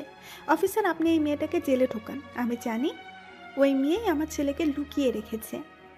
আহা মান্নাত, এসব কথা বাদ দাও, ওনাদেরকে ওনাদের কাজ করতে দাও। আর সীমা, তোমার থেকে এটা আমি আশা করিনি। যদি আমার ছেলে সামলাতেই না পারো, তাহলে তার দায়িত্ব নিয়েছিলে কেন? এ তো কেয়ারলেস কেন তুমি? এখন তো আমারও এটা মনে হচ্ছে যে তুমি আমার ছেলের যোগ্য নও। তোমার সাথে আমার ছেলের বিয়ে দেওয়া আমার জীবনের বড় একটা ভুল ডিসিশন। এদিকে সীমা বলার মতো কোনো ভাষা খুঁজে পায় না। আজ সবাই তাকে ভুল বুঝছে, কিন্তু আসলে সে তো কিছুই করেনি। মান্নাত বেগম সীমার হাত শক্ত করে ধরে বলেন, আমি কিচ্ছু জানতে চাই না। তোমাকে 24 ঘন্টা সময় দিলাম, এর মধ্যে যে করেই হোক আমার ছেলেকে আমার সামনে নিয়ে এসো। আমি আপনাকে কথা দিচ্ছি, আপনার ছেলেকে 24 ঘন্টার মধ্যে আপনার সামনে হাজির করব। যদি সেটা না পারি তাহলে সারা জীবনের মতো বিদায় নেব আপনার ছেলের জীবন থেকে। ঠিক আছে, তোমাকে আমি 24 ঘন্টা সময় দিলাম, যদি পারো এর মধ্যে আমার ছেলেকে আমার সামনে নিয়ে এসো। এদিকে সীমা আর বিলম্ব না করে থানা থেকে বেরিয়ে যায়। এখন তার লক্ষ্য একটাই, যে করে হোক ইহানকে খুঁজে আনা। আরাম কেদারায় বসে নিশ্চিন্তে পা দোলাচ্ছেন ইহান। আজ তার অনেক শান্তি অনুভব করছে। এতদিনে সীমাকে জব্দ করতে সক্ষম হয়েছে, তাই তার মধ্যে একরকম পৈশাচিক আনন্দ কাজ করছে। ইহান নিজেই নিজের প্রশংসা করে বলে, বাহ, কত সুন্দর পরিকল্পনা করলাম আমি। এবার এমনভাবে সব কিছু সাজিয়েছি যাতে সাপও মরে আবার লাঠিও না ভাঙে। ওই সীমা নামের বিপদ আমার জীবন থেকে দূর হবে। আমি আব্বু আমাকে কিছু বলতে পারবে না। এদিকে অতপর অট্ট হাসিতে মেতে ওঠে ইহান। মনে করে সে কিভাবে স্মৃতি হারানোর মিথ্যা নাটক করে সীমাকে বোকা বানিয়েছে, এবং সুযোগ বুঝে সেই সময় সীমাকে আইসক্রিম আনতে পাঠিয়ে নিজেই গোপনে পালিয়ে চলে এসেছে। ইহান এসবে ভাবছিল, এমন সময় তার ফোনে তার মায়ের কল আসে। ইহান ফোনটা রিসিভ করা মাত্রই মান্নাত বেগম বলেন, হ্যালো ইহান, এটা কি তোর নতুন ফোন নাম্বার? আমি আজই নতুন সিম কার্ড কিনলাম। যাই হোক, বলো আমি কেমন চাল দিলাম? তোর বুদ্ধি দেখে আমি নিজেও অবাক। কি সুন্দর স্মৃতি হারানোর অভিনয় করলি। সত্যি তোর মা হয়ে ওবাকে সবার মতো সত্য ভেবে নিয়েছিলাম। ভাগ্যিস কাল তুই আমাকে সব সত্যি বললি। এবার ওই সীমার শিক্ষা হয়েছে। জানিস, তোর বাবাও নিজের ভুল স্বীকার করে ওই মেয়েটাকে অপমান করেছে। এমনটা তো হওয়ারই ছিল। সীমা ভেবেছিল ও খুব চালাক, কিন্তু আমার বুদ্ধি যে কতটা ভয়ানক সেটা ও এবার বুঝবে। ওই মেয়েটা বলেছে 24 ঘন্টার মধ্যে হয় তোকে খুঁজে বের করবে, আর না হয় চিরজীবনের মতো তোর জীবন থেকে বিদায় নেবে। তাহলে তো ভালোই হয়, আমি 24 ঘন্টা আত্মগোপনে থাকি। এদিকে সীমা উদ্দেশ্যহীনভাবে খুঁজে চলেছে ইহানকে, কিন্তু কোথাও তাকে খুঁজে পাচ্ছে না। সীমার এখন দিশে হারা লাগছে, কি করবে সেটাই বুঝতে পারছিল না সে। এমন সময় তার ফোনে একটা কল আসে। ফোনটা রিসিভ করা মাত্র বিপরীত দিক থেকে কেউ বলে ওঠে, আপনি কি ইয়ান খানের স্ত্রী বলছেন? হ্যাঁ, আমি ইহানের স্ত্রী। আপনি কে, আর আমাকে কেন ফোন করেছেন? আমি সিটি হসপিটাল থেকে বলছি। আপনার হাজব্যান্ডের যে কিছু টেস্ট করতে দিয়েছিলেন তার রেজাল্ট এসেছে। রিপোর্ট কি এসেছে? ইহানের স্মৃতিশক্তি কি সত্যি হারিয়ে গেছে? জি না, রিপোর্ট অনুযায়ী ইয়ান খানের মাথার এমন কোনো গুরুত্ব আঘাত আসেনি যার কারণে তার মেমোরি লস হওয়ার কোনো চান্সই থাকবে না। আমাদের মনে হচ্ছে ওনার অবস্থা ঠিকই আছে। আমি এমন কিছু সন্দেহ করেছিলাম। আপনাকে অনেক অনেক ধন্যবাদ ডক্টর। অতঃপর সীমা কল কেটে দিয়ে বলে, আমি জানি আমাকে এখন কি করতে হবে। আপনি অনেক সুন্দর চাল চেলেছেন মিস্টার ইহান খান, কিন্তু আমাকে হয়তো আপনি এখনো পুরোপুরি চিনে উঠতে পারেননি। আমি যে কি করতে পারি সেটা এবার আপনার কাছে প্রমাণ করে দিব। এদিকে সীমা নিজের ফোন থেকে ইনায়াকে ফোন করে। ইনায়া ফোন রিসিভ করা মাত্রই বলে, কে বলছেন? আমি সীমা। কেন কল করেছো তুমি? তোমার জন্য আমার ভাই হারিয়ে গেছে। তোমাকে তো আমি... তোমাকে আর এত নাটক করতে হবে না, আমি সব জানি। কি কি জানো তুমি? তোমার ভাই যে স্মৃতি হারানোর নাটক করেছে সেটা আমি জেনে গেছি, আর তুমি এবং তোমার মাও যে এসবে জড়িত সেটাও আমি নিশ্চয়তা দিয়ে বলতে পারি। ও, আমি বুঝতে পারছি। এখন তুমি নিজের দোষ ঢাকতে আমাদের উপর দোষ দিচ্ছ, তাই না? চুপ, আর কোনো মিথ্যা নয়। আমি ডাক্তারের সাথে কথা বলেছি, ইহানের রিপোর্ট বলেছে ও একদম সুস্থ।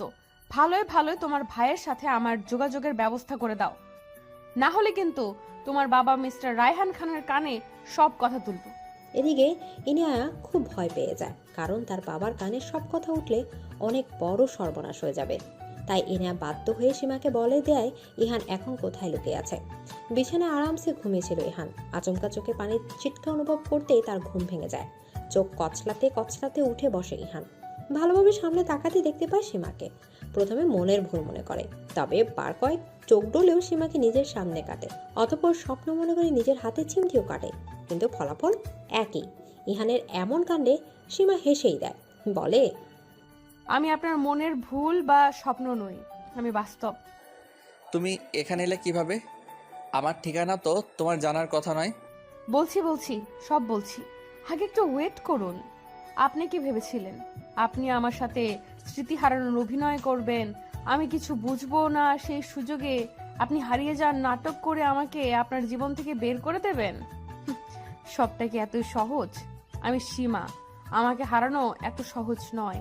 ভালোই ভালোই আমার সাথে ফিরে চলুন, না হলে আপনার বাবার কাছে সব সত্যি প্রকাশ করে দেব। যা করার করো তুমি, কিন্তু আমি তোমার সাথে সংসার করতে মোটেই ইচ্ছুক নই। তোমাকে দেখলেই আমার ঘৃণা লাগে। আমি সবসময় নিজের জন্য সুন্দরী বউ চেয়েছি, সবসময় স্বপ্ন দেখেছি আমার বউ হবে পরীর মতো সুন্দরী। সেখানে তোমার মতো একটা কালো ভূতকে বিয়ে করতে হয়েছে। ছি। ঠিক আছে, আমাকে আপনার মানতেও হবে না। চলুন, কালই আমরা ডিভোর্সের আবেদন করব। তারপর আদালত হয়তো আমাদের কিছু দিন সময় দিবে।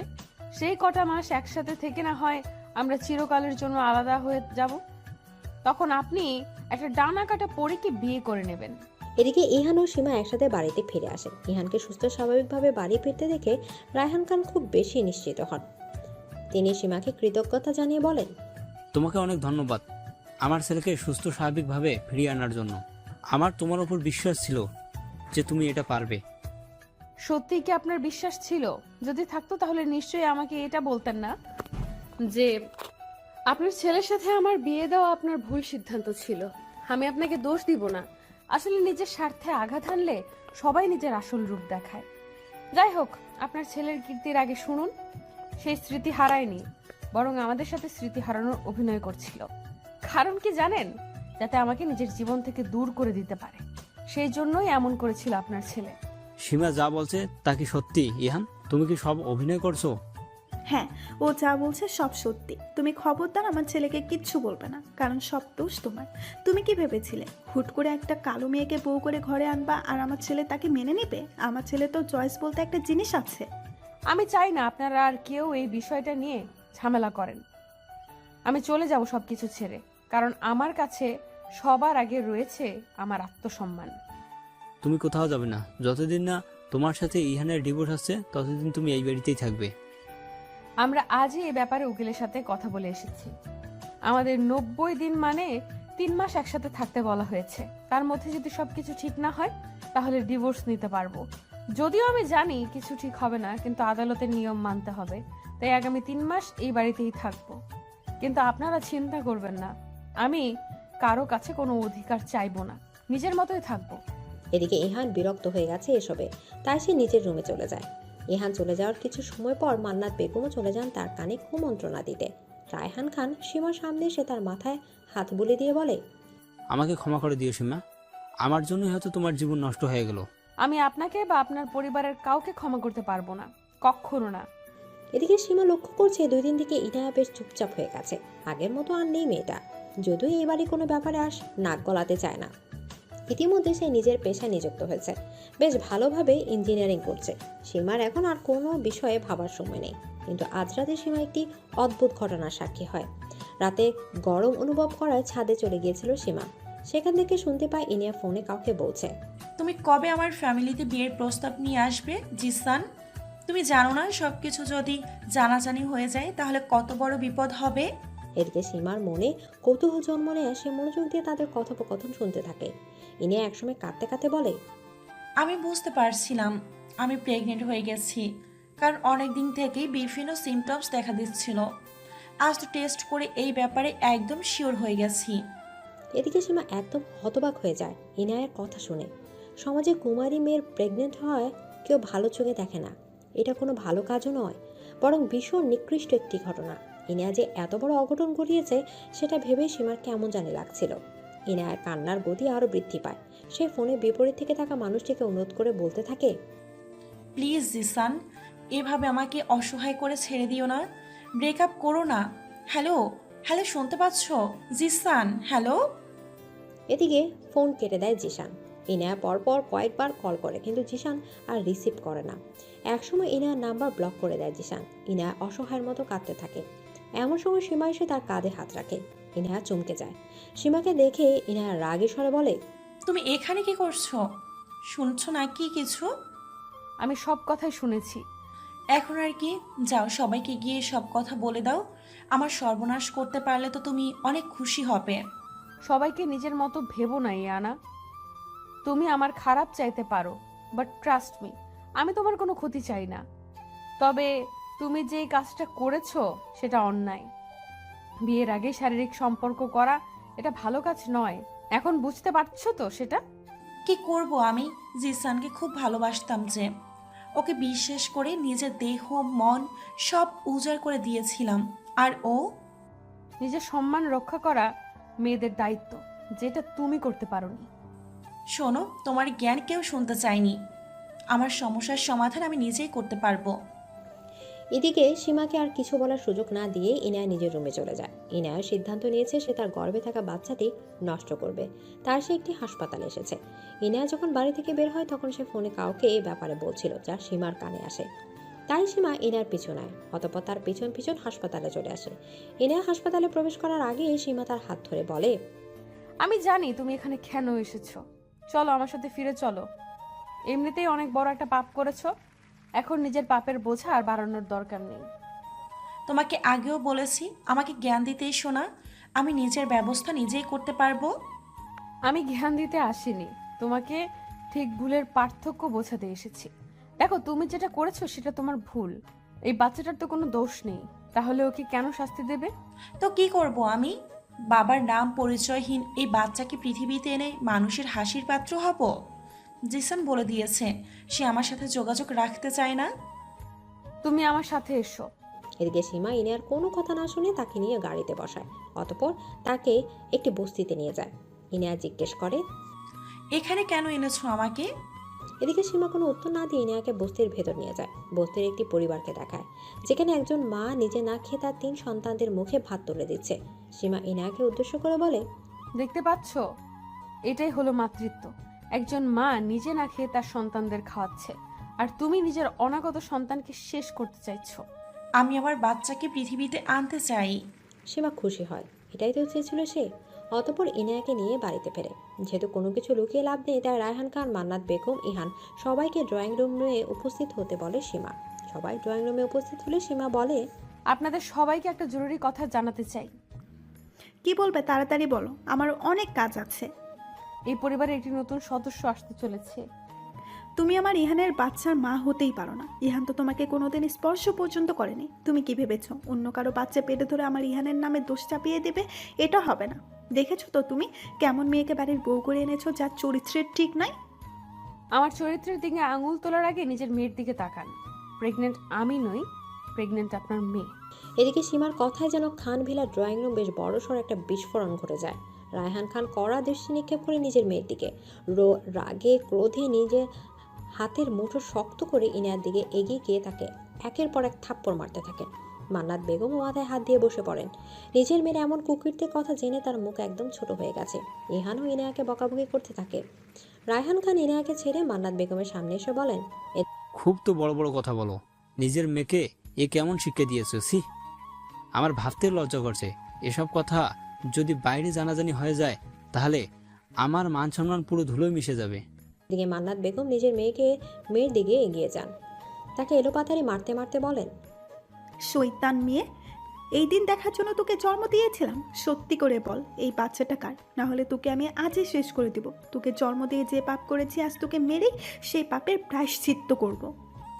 এটা আমার বয়ফ্রেন্ড জিসানের বাচ্চা। আমি ওকে খুব ভালোবাসতাম। ওর কাছে নিজের ভালোবাসার প্রমাণ দিতে গিয়ে তোমরা আজকালকার মেয়েরা অনেকেই এই ভুলটা করো, ভালোবাসার প্রমাণ দিতে গিয়ে নিজের সতীত্ব বিসর্জন দাও। কিন্তু এইটা কোনোভাবেই জাস্টিফাই করার মতো কাজ নয়। কাউকে ভালোবাসলে তার দেহ ছুঁতে চাওয়ার বাসনা পুরোই অপ্রাসঙ্গিক। বরং কাউকে যদি ভালোবাসা যায়, তার সম্মান হবে আমানতের মতো, যেটার খেয়ানত কোনোভাবেই করা যাবে না। আমি নিজের ভুলটা বুঝতে পেরেছি, কিন্তু এখন আমি কি করব? তুই এক্ষুনি এই বাড়ি থেকে বেরিয়ে যা। আজ থেকে আমি জানবো আমার কোনো মেয়ে নেই। যখন নিজের মেয়ের দিকে খেয়াল রাখার কথা ছিল, আপনি তখন তো রাখেননি। এখন এভাবে নিজের মেয়ের ঘাড়ে পুরো দোষ চাপানোর মানে নেই। মা বাবা হিসাবে আপনাদের দায়িত্ব ছিল আপনার মেয়ে কখন কোথায় যাচ্ছে, কি করছে তার খেয়াল রাখা। তুমি আমাকে জ্ঞান দিও না। এখন এই মেয়ের জন্য আমার সমাজে মুখ দেখাতে পারবো না। এমন কিছুই হবে না, আমি সবকিছু ঠিক করে দেব। এদিকে জিশান নামের ছেলেটা সীমার বাবার অফিসে কাজ করে। সীমা তার বাবার সাহায্যে জিশানের সাথে যোগাযোগ করেছে। অতঃপর বিভিন্ন কায়দায় তাকে রাজি করিয়েছে ইনিয়াকে বিয়ে করার জন্য। জিশান তাই আজ তার পরিবারকে নিয়ে এসেছে ইনিয়াকে দেখার জন্য। দুই পরিবারের লোক মুখোমুখি হয়ে বসে আছে। রায়হান খান জিশানের বাবার সাথে বিয়ের ব্যাপারে আলাপ করছেন। মান্নাত বেগম ও জিশানের মা চাচিদের সাথে টুকটাক কথা বলছেন। দুই পরিবার থেকেই বিয়ের জন্য মত দেওয়া হয়। অতঃপর আগামী সপ্তাহে বিয়ের তারিখ ঠিক করা হয়। বিয়ের তারিখ ঠিক হতে ইনিয়া সীমার কাছে যায়। তার দিকে কৃতজ্ঞতার সাথে তাকিয়ে বলে, তোমাকে অনেক ধন্যবাদ ভাবি। আজ শুধুমাত্র তোমার জন্য আমি এত বড় বিপদ থেকে রক্ষা পেলাম। আমাকে ধন্যবাদ বলো না, আমি তোমার জন্য কিছু করিনি। যা করেছি তোমার বাচ্চাটার জন্য করেছি, কারণ আমি চাইনি তোমার কৃতকাজের জন্য এই নিষ্পাপ বাচ্চাটা কোনো শাস্তি পাক। তুমি অন্যায় করেছো এটা ঠিক, কিন্তু এই বাচ্চাটির তো কোনো অন্যায় নেই। আর হ্যাঁ, আমাকে ভাবি বলো না, আমার অস্বস্তি হয়। তোমার কাছে ক্ষমা চাওয়ার মুখ আমার নেই। তোমার সাথে অনেক খারাপ ব্যবহার করেছি আমি, যা হয়তো ক্ষমারও অযোগ্য। কিন্তু আমি আজকে মন থেকে তোমার কাছে ক্ষমা চাচ্ছি। পারলে আমাকে ক্ষমা করে দিও। এদিকে জিশান তার পরিবারকে নিয়ে বিদায় নেয়। সবাই চলে যাওয়ার পর মান্নাত বেগম সীমার কাছে আসে। সীমার হাত ধরে বলে, তুমি আমার অনেক বড় উপকার করলে। সত্যি মানুষ ঠিকই বলে, রূপ দেখে কাউকে বিচার করা ঠিক নয়। মানুষের মনটাই আসল। আপনি যে বুঝতে পেরেছেন সেটাই অনেক।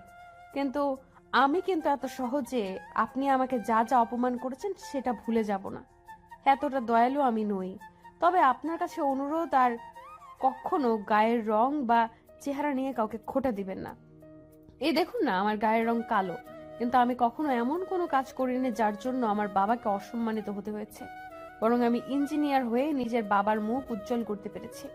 অপরদিকে আপনার মেয়ে ইয়ানা, ও তো অনেক সুন্দরী, অনেক ফর্সা, অথচ দেখুন আপনার মুখমণ্ডল উজ্জ্বল তো করেইনি, বরং আরেকটু হলে আপনাদের মুখে কালো করে দিত। এই জন্যই কারো বাহ্যিক রূপ দেখে তাকে বিচার করবেন না, চরিত্র দেখে বিচার করুন। এদিকে সীমা এই কথাগুলো বলে নিজের রুমের দিকে পা বাড়ায়। মান্নাত বেগম তার শাড়ির আঁচল দিয়ে নিজের চোখ থেকে গড়িয়ে পড়া কয়েক বিন্দু অশ্রু লেপন করে বলে, আমি বুঝতে পেরেছি সব কিছু। আল্লাহ এতদিনে আমাকে সঠিক বুঝ দিয়েছে। আমি খাঁটি হিরে চিনতে ভুল করেছিলাম, কিন্তু এতদিন যখন আমি হিরের সন্ধান পেয়েছি, তখন আত্মাকে হারাতে দেব না। তোমার থেকে ভালো মেয়ে যে আমি আর আমার ইহানের জন্য পাবো না সীমা। এদিকে সীমার ফোনে রাতে হঠাৎ একটি আননোন নাম্বার থেকে কল আসে। সীমা ফোনটা রিসিভ করে। বিপরীত দিক থেকে কোনো শব্দ না আসায় সে হ্যালো হ্যালো করতে থাকে, তবুও কোনো উত্তর আসে না। কয়েক সেকেন্ডের মধ্যে কল কেটে যায়। সীমার একটু খটকা লাগে বিষয়টা, তবে সে এটা নিয়ে মাথা ঘামায় না। সীমা নিজের একটি প্রজেক্টের কাজে লেগে পড়ে। রাত 12টার দিকে আচমকা ঘরে কারো আগমন টের পায় সীমা। চকিত হয়ে সামনে তাকাতে ইহানকে দেখতে পায়। এত রাতে ইহানকে নিজের রুমে দেখে অবাক হয় সীমা। জিজ্ঞেস করে, আপনি এত রাতে আমার রুমে কি করছেন? তোমাকে ধন্যবাদ দিতে এসেছিলাম। তোমার জন্যই আমাদের পরিবারের সম্মান নষ্ট হতে হতে বেঁচে গেল। আমাকে ধন্যবাদ দিতে হবে না, আপনি বরং নিজের মানসিকতা বদলান, তাহলে আমি খুশি হব। আপনার সুন্দরী বোনের এমন কাণ্ড দেখে নিশ্চয়ই আপনি বুঝতে পেরেছেন যে সুন্দর হলেই কেউ ভালো হয় না, চরিত্র এবং মন সুন্দর হওয়াটাই বড় ব্যাপার। তুমি আমাদের উপকার করেছো তাই ধন্যবাদ দিতে এসেছি, তাই জন্য এটা ভেবে নিও না যে আমি তোমাকে বউ বলে মেনে নেব। সেটা আমি কখনো আশা করিনি, আর না এখন করি। আমি শুধু এইটুকুই আশা করব আপনি নিজের মানসিকতা বদলান। আর আপনি আমাকে মেনে নেওয়ার কে? আমি নিজেই আপনাকে স্বামী হিসেবে কখনো মানব না। আপনার মতো নিচু মানসিকতার মানুষকে আমি স্বামী হিসেবে চাই না। ইহান সীমার দিকে রাগে দৃষ্টি প্রেক্ষাপটে করে গটগট করে রুম থেকে চলে যায়। সীমা পুনরায় নিজের কাজে মনোযোগ দেয়। মান্নাত বেগম এতক্ষণ ধরে দরজায় দাঁড়িয়ে সব শুনছিলেন। তিনি তো ইহানকে পাঠিয়েছিলেন সীমার সাথে কথা বলার জন্য। ভেবেছিলেন তাদের মধ্যে সবকিছু ঠিকঠাক হয়ে যাবে, কিন্তু এখন তো দেখা যাচ্ছে হিতে বিপরীত হচ্ছে। এদিকে সীমা সকালে ঘুম থেকে উঠে নামাজ আদায় করে অতঃপর নিজের প্রজেক্টের কাজে লেগে পড়ে। মনোযোগ সহকারে সে নিজের কাজটা করছিল। এমন সময় মান্নাত বেগমের আগমন ঘটে তার রুমে। মান্নাত বেগম দরজার বাইরে দাঁড়িয়ে সীমাকে জিজ্ঞেস করেন, ভেতরে আসবো? হ্যাঁ আসুন, আপনাদেরই তো বাড়ি। আমি তো এখানে কয়েকদিনের অতিথি মাত্র। এভাবে বলো না, তোমার যতদিন ইচ্ছা এখানে থাকতে পারো। যাই হোক, আমার একটা কথা বলার ছিল। জি বলুন। তুমি এই রুমে কেন আছো? দেখো আইনত এখনো তো ইহানের সাথে তোমার ডিভোর্স হয়ে যায়নি, তাই তোমাদের তো উচিত একসাথে একই রুমে থাকা। এর ফলে সম্পর্কের উন্নতি হবে। আপনার ছেলের সাথে কোনো সম্পর্কের উন্নতি করার ইচ্ছা আমার নেই। তার মতো নিচু মানসিকতার লোকের সাথে আর যাই হোক সংসার করা যায় না। তুমি ভুল ভাবছো। আমার ছেলে এতটাও খারাপ নয়। একবার শুধু ইহানের জায়গায় নিজেকে বসিয়ে দেখো। তোমাকে যদি তোমার বাবা এভাবে মতের বিরুদ্ধে গিয়ে তোমার অপছন্দের কারোর সাথে বিয়ে দিত, তাহলে কি তুমি মেনে নিতে পারতে? এখানে কি ইহানের কোনো দোষ আছে? হ্যাঁ সত্যি, এখানে ইহানের কোনো দোষ নেই। আমি যদি দেখতে এমন কালো না হয়ে অপরূপ সুন্দরী হতাম, তাহলে মতের বিরুদ্ধে গিয়ে বিয়ে হলেও উনি ঠিকই আমায় বিয়ে করতেন এবং মেনে নিতেন। ওই যে কথায় কথায় সবাই বলে না, ফেস ডাজন্ট ম্যাটার, এটা একটা ভুয়া কথা। ফেস ম্যাটার করে। পৃথিবীর অধিকাংশ মানুষ এখনো সৌন্দর্যের পূজারী, বিশেষ করে মেয়েদের ক্ষেত্রে তো বটেই। একটা পুরুষ মানুষ যেমনই হোক, তার নিজের জন্য সুন্দরী একটা বউ চাই। নিজের হাজার খুঁত থাকলেও নিজের স্ত্রী হিসেবে চায় ঐশ্বরিয়াকে। সেখানে আপনার ছেলে এত সুদর্শন দেখতে, সে তো নিজের জন্য সুন্দরী মেয়ে চাইবেই। তাই তো আমি আপনার ছেলের জীবন থেকে চলে যেতে চাইছি। মানুষের মন মানসিকতা তো বদলাতে পারে সীমা। তুমি পারবে না আমার ছেলেটাকে বদলাতে? আমি এর কোনো প্রয়োজন মনে করছি না। যে বোঝার সে নিজে থেকেই বোঝে, আর যে না বোঝার সে বুঝেও বোঝা যায় না। এদিকে মান্নাত বেগম বুঝতে পারে সীমার মনোভাব, তাই তিনি আর কথা না বাড়িয়ে দীর্ঘশ্বাস ফেলে সীমার রুম থেকে বেরিয়ে আসেন। সীমা নিজের একটি প্রজেক্টের কাজে একটি স্থান পরিদর্শনে এসেছেন। মূলত একটা পুরাতন ব্রিজ মেরামত করে নতুনভাবে তৈরি করার কাজ এসে পড়েছে সীমার কাঁধে। সীমা সেটা নিয়ে আলোচনা করছিল। এমন সময় কেউ একজন সীমার সামনে এসে দাঁড়ায়। তার পরনে জিন্স এবং স্কার্ট, মুখে মাস্ক এবং চোখে সানগ্লাস পরা। সীমা সে মেয়েটিকে ঠিক চিনতে পারে না, কিন্তু তার প্রতি গভীর টান অনুভব হয়। সীমা দলের একজন লোক মেয়েটির সাথে সীমার পরিচয় করিয়ে দিয়ে বলে, উনি আমাদের এই প্রজেক্টে যুক্ত হয়েছেন। উনি ব্রিটেনের একজন নামকরা ইঞ্জিনিয়ার। ওনার নাম। এদিকে পুরো কথা সম্পূর্ণ হওয়ার আগে সীমা ডাক পড়ে। সীমা অন্যদিকে চলে যায়। অন্য মেয়েটি সীমার দিকে তাকিয়ে থাকে অপলক। সীমা একটি জায়গায় দাঁড়িয়েছিল। আশপাশ থেকে বিভিন্ন ভারী মালামাল বহন করা হচ্ছিল। সীমা সবকিছু তদারকিও করছিল। আচমকা একটা ভারী ইট সীমার মাথার উপর পড়তে যাচ্ছিল। সেই সময় কোথা থেকে যেন মাস্ক সানগ্লাস পরিহিত মেয়েটি দেবদূতের মতো হাজির হয়। সীমাকে অনেক বড় বিপদের হাত থেকে বাঁচিয়ে দেয় মেয়েটি। কয়েকজন মানুষ ছুটে আসে। মেয়েটি সীমাকে জিজ্ঞেস করে, আর ইউ ওকে? এদিকে সীমার কাছে মেয়েটির গলা খুব চেনা লাগছিল। শুধু তাই নয়, মেয়েটিকেও তারা আপন আপন লাগছিল। কেন জানি মেয়েটির মুখ দেখার অদ্ভুত বাসনা জাগে সীমার মনে। সীমা মেয়েটির উদ্দেশ্যে বলে, I am fine, thanks for saving me. এদিকে মেয়েটি যেন নিশ্চিত হয়, অতঃপর চলে যায় নিজের মতো। সীমা সেই মেয়েটি যাওয়ার পানেই তাকিয়ে থাকে। সীমা বাড়িতে ফেরার পর দেখা দেয় নতুন সমস্যা। মান্নাত বেগম ইহানকে বলে সীমাকে নিয়ে ইনায়ের বিয়ের শপিং করতে যেতে। সীমা ও ইহান কেউই রাজি হয় না একসাথে যাওয়ার জন্য, কিন্তু মান্নাত বেগম জেদ ধরে বসেন থাকেন যে তাদেরকে একসাথে শপিং করতে যেতেই হবে। অগত্যা তার জেদের কাছে হার মেনে ইহান রাজি হয়। সীমাও ভদ্রতার খাতিরে রাজি হয়। সীমা, ইহান ও ইনায় একসাথে শপিং করতে বেরিয়ে যায়। গাড়িতে ওঠার সময়ও বিপত্তি বাধে। সীমা ইনায়ের সাথে গাড়ির পেছনে সিটে বসে।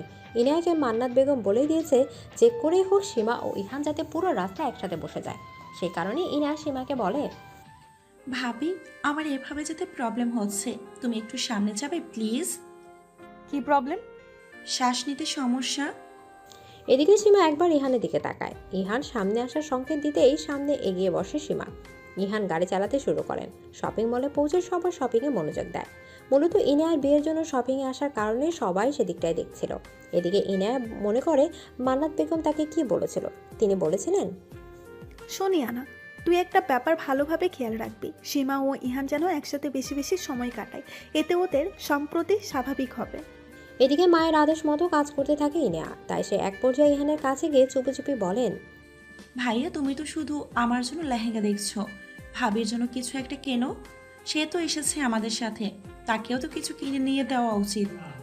এদিকে ইহানের কাছে ইনেয়ার কথাটা যুক্তিযুক্ত লাগে।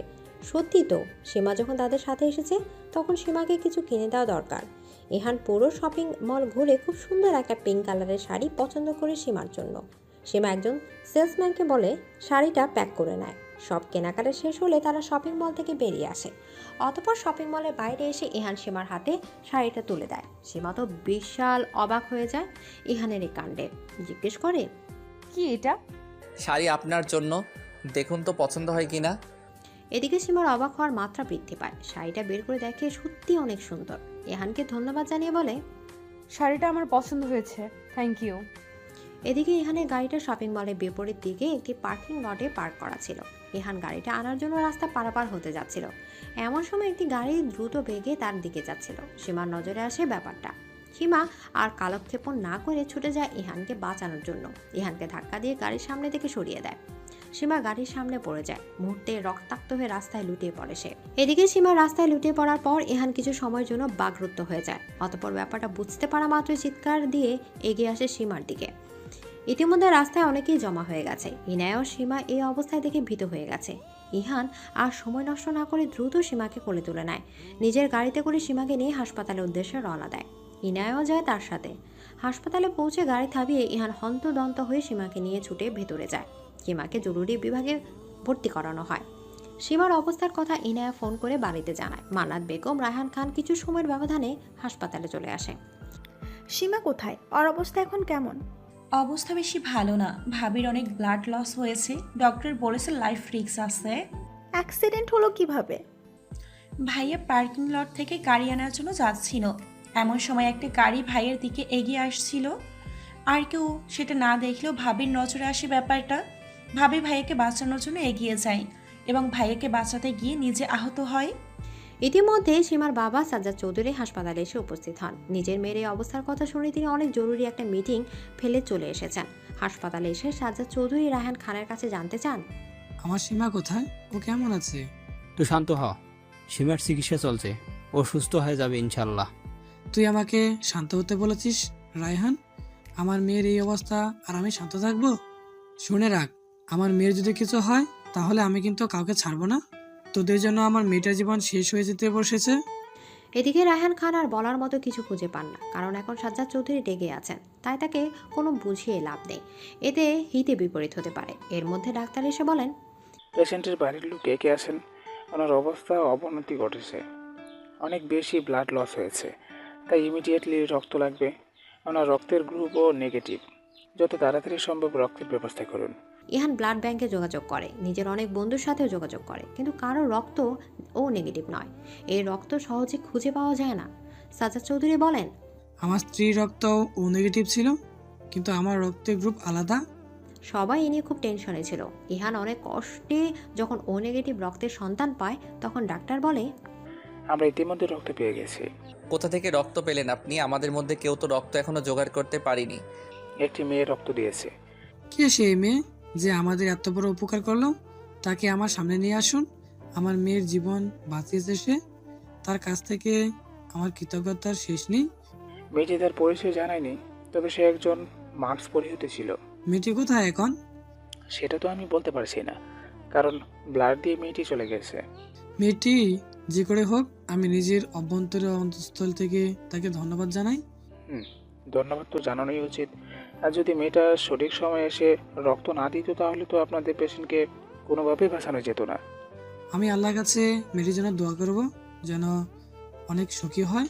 এদিকে একটু দূরে দাঁড়িয়ে মাস্ক পরিহিত সামিহা কথাগুলো শুনে নিজের চোখের জল মুছছিল। কিছুদিন আগে বাংলাদেশে এসেছে সে। গোপন থেকে নিজের পরিবারের খোঁজ নিয়েছে। সে জানতে পেরেছে যে তার বাবা এবং তার একটি যমজ বোনও আছে। কাকতালীয়ভাবে সামিহা সেই প্রজেক্টের জন্য বাংলাদেশে এসেছিল। সীমাও সেখানে কাজ করে। সেখানে সীমাকে প্রথমবার দেখে চিনতে পারে সামিহা, কারণ তাদের গায়ের রং ভিন্ন হলেও চেহারা একই। আজ যখন সীমার অ্যাক্সিডেন্টের খবর তার কানে আসে তখনই সে ছুটে আসে। অতঃপর সামিহা নিজের রক্ত দিয়ে সীমার জীবন বাঁচায়। সামিহা দূর থেকে সাজ্জাদ চৌধুরীর উদ্দেশ্যে বলে, তুমি আমার জন্য দোয়া করবে বলছো, অথচই আমাকে নিজে থেকে দূর করে দিয়েছিলে। নিজের আসল পরিবার থেকে দূরে থেকেছি এতদিন। ভেবেছিলাম তোমাদের কাছে থাকবো, কিন্তু পরে যখন জানলাম তুমি আমাকে আমাদের মায়ের মৃত্যুর জন্য দায়ী মনে করো, তখন আমি সিদ্ধান্ত বদলে ফেললাম। আমি থাকবো না তোমাদের সাথে, দূরে থেকেই তোমাদের দেখবো। এদিকে সামিহা চলে যায় সেখান থেকে নিজের গন্তব্যের দিকে। দীর্ঘ একদিন পর সীমার জ্ঞান ফিরে, তবে সে অনেক বেশি দুর্বল ছিল। ডাক্তার বলে দিয়েছে আশঙ্কামুক্ত হলেও সীমা সুস্থ হতে অনেক বেশি সময় লাগবে। সীমা সুস্থ হওয়ার কথা শুনে এক এক করে সবাই এসে তার সাথে দেখা করে গেছে। আসেনি শুধু ইহান। সীমা ভেবে পায় না ইহানের না আসার কারণ কি। এসব ভেবে দীর্ঘ শ্বাস ফেলে সীমা। অন্যদিকে ইহানের ভাবনা ভিন্ন। সে লজ্জায় সীমার সামনে যেতে পারছিল না। মেয়েটাকে তো কম অপমান করেনি ইহান, অথচ সেই সীমা ইহানের জন্য নিজের জীবন বাজি রেখেছিল। মান্নাত বেগম ইহানের কাছে এসে তাকে সীমার কাছে যেতে বলে। ইহান তখন বলে, আমি পারবো না, সীমার সামনে যেতে পারবো না, আমার গিল্টি ফিল হচ্ছে। মান্নাত বেগম ইহানের কোনো কথা শুনলেন না। তিনি এক প্রকার জোর করে ইহানকে সীমার কেবিনে পাঠিয়ে দেন। অবশেষে ইহানকে নিজের কেবিনে আসতে দেখিয়ে সীমার সকল ভাবনার রীতি ঘটে। ঠিক আছো তো তুমি? আলহামদুলিল্লাহ, বেঁচে আছি। তোমাকে যে কি বলে ধন্যবাদ জানাবো সেটা আমার জানা নেই। শুধুমাত্র আমাকে বাঁচানোর জন্য তুমি নিজের লাইফ রিস্কে ফেলেছিলে। তোমার কাছে আমি চিরকাল গ্রেটফুল থাকবো। এই উপকারের বিনিময়ে কিন্তু আপনাকে জোরপূর্বক নিজের ইচ্ছার বিরুদ্ধে গিয়ে আমি মেনে নিতে হবে না।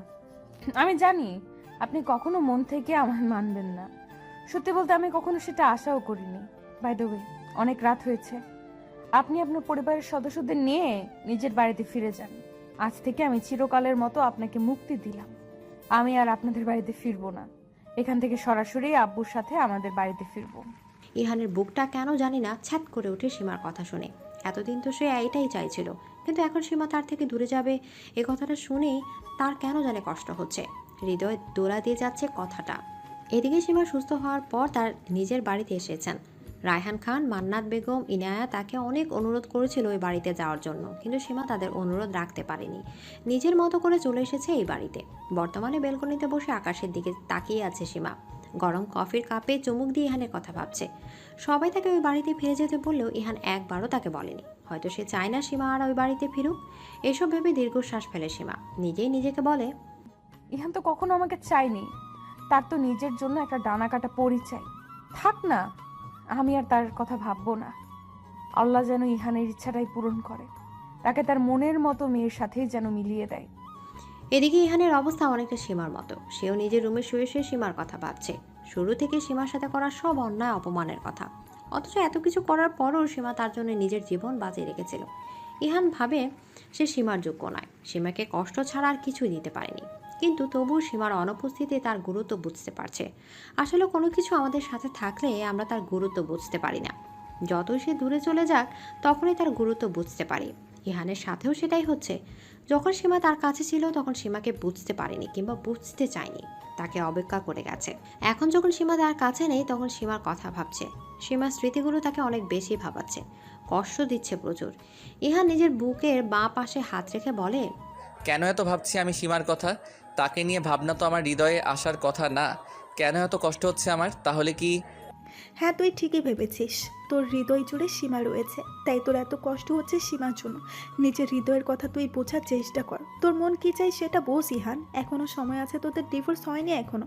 তাই সময় থাকতে মেয়েটাকে ফিরিয়ে আন, না হলে পরে আজীবন পস্তাতে হবে তোকে। মিলিয়ে নিস আমার কথা। এমন কিছুই নয় আম্মু, তুমি ভুল ভাবছো। আমি সীমাকে ভালোবাসি না। আমি তোর মা, তোকে 10 মাস পেটে ধরেছি, তাই আমি জানি তোর মনোভাব। এদিকে সীমা নিজের বাড়ির ড্রয়িং রুমে বসে আছে। তার সামনে তার বাবা বসে নিউজ পেপারস পড়ছে। সীমা আচমকা তার বাবা সাজ্জাদ চৌধুরীর উদ্দেশ্যে বলে ওঠে, তুমি কি মনে করো আব্বু একটা সদ্যজাত শিশু তার মায়ের মৃত্যুর কারণ হতে পারে? এই প্রশ্নের কোনো উত্তর আমার কাছে নেই। কিছু কিছু প্রশ্নের কাছে বিবেক হেরে যায় এবং আবেগ জিতে যায়। আবেগকে তো জিততে দিলে চলবে না আব্বু, বিবেক দিয়ে ভাবতে শেখো। আম্মুর মৃত্যুর জন্য তুমি আমার যমজ বোনকে দায় দিতে পারো না। আমিও তো আমার মায়ের গর্ভে ছিলাম, তাই না? তোমার যুক্তি মতে যদি আমার বোন আম্মুর মৃত্যুর জন্য দায়ী হয়ে থাকে, তাহলে আমিও তো সমানভাবেই দায়ী। তাহলে আমাকে নিজে এত আদর করে বড় করলে কেন? আর আমার বোন কোথায় আছে, কেমন আছে, তার কোনো খোঁজ পর্যন্ত নিলে না। এটা তোমার অন্যায় আব্বু, তোমাকে বুঝতে হবে আমরা দুজনেই তোমার সন্তান। আজ যদি আম্মু বেঁচে থাকতো তাহলে কি করতে তুমি? আচ্ছা, আম্মুর সামনে কি কখনো তুমি দাঁড়াতে পারবে? আম্মু যদি পরকালে তোমায় জিজ্ঞেস করে তার এক মেয়ের প্রতি তুমি কেন এত অবহেলা করলে, তখন তুমি কি জবাব দিবে? উত্তর দাও আব্বু। তোর শরীর খারাপ, তুই বিশ্রাম নে। আর কতদিন এইভাবে তুমি পালিয়ে বেড়াবে বাবা? এবার সময় হয়ে গেছে তোমার সাথে তার মুখোমুখি হওয়ার। আমাকে এড়িয়ে যেতে পারলেও সে যখন তোমাকে প্রশ্ন করবে তখন তুমি কিভাবে তাকে এড়িয়ে যাবে সেটা দেখবো। এদিকে সামিয়া প্রবেশ করলো চৌধুরীর বাড়িতে। এই বাড়িতে প্রবেশ করা মাত্রই কেমন আপন আপন অনুভূতি হতে লাগলো। এটাই যে তার নিজের বাড়ি, যেখানে তার বাবা আর বোন রয়েছে। সামিহা ড্রয়িং রুমে উপস্থিত হতেই সীমার সম্মুখীন হয়। সীমাও সামিহাকে দেখতে পায়। দুই বোন একে অপরকে দেখে চিনতে পারে। আবেগ আপ্লুত হয়ে জড়িয়ে ধরে একে অপরকে। সীমা সামিয়াকে জড়িয়ে ধরে বলল, ধন্যবাদ বোন, তুই আমাকে একবার না দুইবার বাঁচিয়েছিস। কি ভেবেছিলি এইভাবে লুকিয়েই থাকবে সব সময় আর আমি তোর খোঁজ পাবো না? ভুল ভেবেছিস তুই। প্রথমবার তোকে দেখে আমি তোর প্রতি একটা টান অনুভব করি। পরে যখন ডাক্তারের কাছে যে আমার রক্ত দিয়েছে তার বর্ণনা শুনি, তখনই শিওর হয়ে যায় যে তুই সেই মেয়ে, আর তোর সাথে নিশ্চয়ই আমার কোনো সম্পর্ক আছে। পরে আমাদের প্রজেক্ট হেডের সাথে যোগাযোগ করে তোর নাম, পরিচয় এবং ছবি দেখে বুঝতে পারি তুই আমার সেই যমজ বোন, যার সম্পর্কে এতদিন আমি অবগত ছিলাম না। আমিও এতদিন তোমাদের ব্যাপারে কিছুই জানতাম না। নিজেকে আমি মামা মামির সন্তান ভাবতাম। কিছুদিন আগে আমি সব সত্য জানতে পারি, তারপরে দেশে আসে সিদ্ধান্ত নেই। দেশে এসে এভাবে লুকিয়ে বেড়াচ্ছিলি কেন রে? আজ যদি আমি তোকে ফোন করে না ডাকতাম তাহলে তো তুই আসতিই না। আমি ভয়ে ছিলাম যে তোরা যদি আমার আবার দূরে ঠেলে দিস। এত বছর পর যখন তোকে ফিরে পেয়েছি তখন আর তোকে দূরে ঠেলে দেব না। আব্বু তোকে মেয়ে বলে মেনে নিবে, দেখিনিস। এমন সময় ড্রয়িং রুমে সাজ্জাদ চৌধুরীর আগমন ঘটে। সীমা ও সামিয়াকে একসাথে দেখে তিনি হতবাক হয়ে যান। ইহান অফিস থেকে বাড়িতে ফিরে দেখতে পায় বাড়িতে অনেক সাজসজ্জা চলছে। ইহান তার মা মান্নাত বেগমের কাছে জানতে চায়, বাড়িতে কি কোনো অনুষ্ঠান আছে? কেন ভুলে গেলি তোর বোনের বিয়ের কথা? ও হ্যাঁ, আরেকটা কথা, ইনানার সাথে এবার তোরও বিয়ে দিয়ে দিব। আমার বিয়ে মানে এসব তুমি কি বলছো আম্মু? ঠিকই বলছি। দেখ, তুই তো সীমাকে পছন্দ করিস না, আর সীমাও এই বাড়ি ছেড়ে চলে গেছে। তাই আমি ভাবলাম এবার তোর বিয়েতেই। নেহার মার সাথে কথা বলেছি, তাদের কোনো প্রবলেম নেই, তাই বিয়েটা হয়ে যাক। কাল ইনায়া ও জিসানের সাথে তোর এবং নেহারও বিয়ে হবে। আমি এই বিয়ে করতে পারবো না। কেন পারবি না? তুই তো সীমাকে বউ হিসাবে মানিস না, তাহলে বিয়েটা করে নিতে তোর প্রবলেম কোথায়? আমার আর সীমার তো এখনো ডিভোর্স হয়নি, তাহলে আমি দ্বিতীয় বিয়ে কিভাবে করব? এই নিয়ে কোনো চিন্তা করিস না। আমি সীমাকে বলবো ও দ্বিতীয় বিয়েতে অনুমতি পত্রে সই করে দিবে, তাহলে তো আর কোনো অসুবিধা হবে না। এভাবে হয় না আম্মু, আমি বিয়ে করতে পারবো না। কেন পারবি না? তাহলে কি তুই সীমাকে ভালোবাসিস? এদিকে ইহান কোনো উত্তর না দিয়ে নিজের রুমের দিকে চলে যায়। মান্নাত বেগম পান চিপুতে চিপুতে বলেন, আমি তোর মা ইহান, তোকে আমি জন্ম দিয়েছি, তাই তোকে কিভাবে কাবু করতে হয় সেটা আমার থেকে ভালো আর কেউ জানবে না। এবার দেখ আমি কি বুদ্ধি করেছি। তোর মুখ দিয়ে আমি স্বীকার করিয়েই ছাড়বো যে তুই সীমাকে ভালোবাসিস। তারপর তুই নিচে সীমাকে এই বাড়িতে ফিরিয়ে আনবি, তাহলেই আমি শান্তি পাবো। কিন্তু আম্মু যদি আমাদের পরিকল্পনা মাফিক সব কিছু না হয়, ভাইয়া যদি নেহা আপুকেই বিয়ে করে নেয়, তাহলে কি হবে?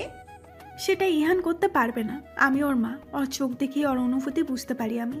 ওর চোখে সীমার জন্য অনুভূতি স্পষ্ট দেখেছি আমি। তুই দেখিস ও কিছুতেই নেহাকে বিয়ে করতে পারবে না, আর যদি চাই তাও পারবে না, কারণ নেহার বয়ফ্রেন্ড আছে। আজ নেহার সাথে ওর বয়ফ্রেন্ডের বিয়ে হবে। এদিকে ইহান নিজের রুমে এসে সীমার কথায় ভাবছিল। ইহান সীমাকে কিছুতেই যেন ভুলতে পারছে না, না চাইতেও সীমার কথাই তার মনে আসছে বারংবার। এই রকম পরিস্থিতিতে সীমাকে ছেড়ে সে কিভাবে থাকবে? অন্য কাউকে কিভাবে বিয়ে করবে? ইহান নিজের এই প্রশ্নগুলোর কোনো উত্তর পায় না। সামিয়াকে নিয়ে সাজ্জাদ চৌধুরীর সম্মুখীন হলো সীমা। সাজ্জাদ চৌধুরীর হাতে সামিয়ার হাত দিয়ে বলল, ও আমার বোন আব্বু, নিজের মেয়ে যাকে তুমি এতদিন দূরে ঠেলে রেখেছিলে, আজও এসেছে আমাদের কাছে। আমি তোমার কাছে অনুরোধ করে বলছি, প্লিজ ওকে আর দূরে ঠেলে দিও না। এবার ওকে আপন করে নাও না আব্বু, এটা অনেক আশা নিয়ে এসেছে। আশা করছি তুমি ওকে ফিরিয়ে। এদিকে সীমার কথা শেষ হওয়ার আগে সাজ্জাদ চৌধুরী সামিয়াকে বুকে টেনে নেন। সামিয়াকে জড়িয়ে ক্রন্দনরত অবস্থায় বলেন, তোর কাছে ক্ষমা চাওয়ার কোনো মুখ আমার নেই মা। তবুও তোর এই অপরাধী বাবা তোর কাছে ক্ষমা চাইছে, পারলে আমাকে ক্ষমা করে দিস। আমি বিনা অপরাধী তোকে এতদিন দূরে ঠেলে রেখেছিলাম, বিনা অপরাধী তুই এত শাস্তি ভোগ করলি। আমি এজন্যই তোমাকে কখনোই ক্ষমা করব না। তোমার জন্য আমি এতদিন নিজের পরিবার থেকে দূরে ছিলাম। আচ্ছা ড্যাড, তুমি বলো আমার কি দোষ ছিল? মায়ের মৃত্যুর জন্য কিভাবে আমি দায়ী হই? আমি তো একটা নিষ্পাপ মাসুম বাচ্চা ছিলাম। নিজের ভুল বুঝতে পেরে অনুতপ্ত হলে তাকে ক্ষমা করে দিতে হয় বোন। আমি জানি তুই তোর হারানো শৈশব, হারিয়ে যাওয়া সময়গুলো আর কখনো ফেরত পাবি না, কিন্তু এখান থেকে তো আমরা সব কিছু নতুনভাবে শুরু করতে পারি, তাই না? কি দরকার রাগ পুষে রাখার? চল না এখন আমরা সবাই মিলে একটা সুখী পরিবার গঠন করি। এদিকে 3 বাবা মেয়ে একে অপরকে জড়িয়ে ধরে আজ যেন সম্পূর্ণ হলো একটি পরিবার। সামিহা ও সীমা একই রুমে বসেছিল। সামিহা সীমার কাছ থেকে তার ইহানের ব্যাপারে সবকিছু শুনল। সব শুনে তার রাগ হলো ইহানের উপর। সামিহা বলল, কেমন মানুষ ইহান, যে রূপ দিয়ে মানুষকে বিবেচনা করো? বাদ দে সেসব কথা। উনি ওনার মতো সুখী হন। আজ ওনার পছন্দ মতো মেয়ের সাথে ওনার বিয়ে হওয়ার কথা। আশা করব এবার তুই সুখী হবেন। এদিকে ইনায়া ও জিশানের বিয়ে সুষ্ঠুভাবে সম্পন্ন হলো। অতঃপর নেহা ও ইহানের বিয়ের বন্দোবস্ত করা হলো। নেহা বিয়ের আসরে আসার কিছুক্ষণ পর ইহান এসে বলল, আমি এই বিয়ে করতে পারবো না। কেন পারবে না তুমি এই বিয়ে করতে? কারণ আমি বিবাহিত। আমি আমার স্ত্রীকে সীমাকে ভালোবাসি। আমার হৃদয় জুড়ে একজনই রয়েছে, সে হলো সীমা। তাই অন্য কাউকে বিয়ে করা আমার কাছে সম্ভব নয়। বাহ, এইটাই তো শুনতে চেয়েছিলাম তোর মুখ থেকে। যাক, শেষ পর্যন্ত তুই নিজের মনের কথা বুঝতে পারলি। আমার পরিকল্পনা সফল। এখন আর দেরি করিস না, আমার বাড়ির বউকে বাড়িতে সসম্মানে ফিরিয়ে নিয়ে আয়। এদিকে ইহান সাথে সাথে বাড়ি থেকে বেরিয়ে যায়। অতঃপর নেহার সাথে তার বয়ফ্রেন্ডের বিয়েটা হয়ে যায়। সবকিছু ভালোই ভালোই মিটে যাওয়ার পর মান্নাত বেগম ভাবতে থাকেন, সীমা আর ইহান এক হলেই এখন সব কিছু ভালোই ভালোই মিটে যাবে। এদিকে ইহান সীমার বাড়িতে চলে আসে। আজ যখন সে নিজের মনের কথা বুঝতে পেরেছে তখন আর সীমার থেকে দূরে থাকতে চায় না। আজ সীমাকে নিয়েই বাড়িতে ফিরবে বলে শপথ নিয়েছে ইহান। সে অনুযায়ী ইহান বাড়িতে এসে সাজ্জাদ চৌধুরীর মুখোমুখি হন। সাজ্জাদ চৌধুরী ইহানকে দেখে মোটেও খুশি হন না। তিনি ইহানকে উদ্দেশ্য করে বলেন, কি এসেছে তুমি এখানে? কি চাই তোমার? সীমা কোথায়? আমি ওর সাথে দেখা করতে চাই। আমার মেয়ের সাথে কেন দেখা করতে চাও? ওকে কি যথেষ্ট কষ্ট দেওয়া হয়নি তোমার? আরো কষ্ট দেওয়ার ধান্দা আছে? ভালোই ভালোই বলছি, এখান থেকে চলে যাও, না হলে আমার থেকে খারাপ আর কেউ হবে না। প্লিজ এভাবে বলবেন না, আমার সীমার সাথে দেখা করা অনেক বেশি প্রয়োজন। এদিকে সাজ্জাদ চৌধুরী ইহানকে কিছুতে মত দেন না। এমন সময় সামিহার আগমন ঘটে সেখানে। সামিহা সাজ্জাদ চৌধুরীকে জিজ্ঞেস করে, কে এসেছে ড্যাড? এদিকে ইহান সামিয়ার দিকে তাকিয়ে অবাক হয়ে যায়, কারণ তার চেহারা একদম সীমার মতো, কিন্তু গায়ের রংটা ফর্সা। ইহান সামিহার দিকে তাকিয়েছিল। সামিহা বেশ লজ্জিত বোধ করে বলে, আমার দিকে এভাবে কি দেখছেন? কে আপনি? আপনার সাথে সীমার চেহারার এত মিল কেন? আমি সামিহা সীমার যমজ বোন। এদিকে ইহান এতক্ষণে ব্যাপারটা বুঝতে পারে। এর মধ্যে সীমারও আগমন ঘটে। সীমা এসে ইহানকে দেখে মোটেও খুশি হয় না। সীমা বলে, আপনি কেন এসেছেন এখানে? আপনার তো আজ বিয়ের হওয়ার কথা। যান, আপনার বউয়ের কাছে যান। আমার বউয়ের কাছেই তো এসেছি, তুমি তো আমার একমাত্র বউ। আমি জানি না আপনার উদ্দেশ্য কি। আপনি কি চান স্পষ্ট করে বলুন। তুমি আমার সাথে ফিরে চলো, আমরা সব কিছু ভুলে আবার নতুনভাবে শুরু করব। আমাকে কি আপনি পুতুল ভেবেছেন নাকি? যখন ইচ্ছে যেভাবে ইচ্ছে আমাকে নিয়ে খেলবেন? আমার কাছে সবার আগে আমার আত্মসম্মান। আপনি আমাকে যে অপমান করেছেন সেটা আমি এত সহজে ভুলবো না। আর আপনার কাছে ফেরত তো কোনো প্রশ্নেই ওঠে না। এদিকে ইহানের শত অনুরোধ করার পরেও সীমা নিজের সিদ্ধান্ত থেকে চুল পরিমাণ বিচ্যুত হয় না। সীমা স্পষ্ট জানিয়ে দিয়েছে সে ইহানের কাছে ফিরতে চায় না। ইহান এক পর্যায়ে সীমাকে বলে, আমি নিজের ভুল বোঝার পরেও তুমি আমায় ক্ষমা করলে না, কিন্তু আমি তোমাকে কিভাবে বোঝাবো যে আমার পুরো হৃদয় জুড়ে তুমি আছো, শুধু তুমি। আমি তোমাকে নিজের করেই নিব। তোমাকে আমার কাছে ফিরতেই হবে। আমি জানি তোমাকে অনেক বেশি অপমান করেছি, যেগুলো আর চাইলেও ফেরত নিতে পারবো না, কিন্তু আমি কথা দিচ্ছি এরপর থেকে তোমাকে আর কোনো কষ্ট পেতে দেব না। প্লিজ আমার জীবনে ফিরে এসো। আপনিই তো বলেছিলেন আমার কালো চেহারা দেখে নাকি আপনার ঘৃণা লাগে। আমি নাকি কালো ভূত, বাদরের গলায় মুক্তোর মালা, আরো কত কি। এইসব কিছু এত সহজে তো আমি ভুলবো না। আমি নিশ্চিত হয়ে বলতে পারি, যদি আমি সেদিন আপনাকে না বাঁচাতাম তাহলে আপনি আমার প্রতি সদয় হতেন না। সেসব কথা বাদ দিলাম। আমাকে এত অপমান করার পর, এত কষ্ট দেওয়ার পর সামান্য একটা সরি বলে ক্ষমা আপনি পাবেন না। এদিকে কথাগুলো বলে সীমা নিজের রুমে চলে যায়। সামিহাও তার পেছন পেছন যায়। ইহান অসহায়ের মতো তাকিয়ে থাকে।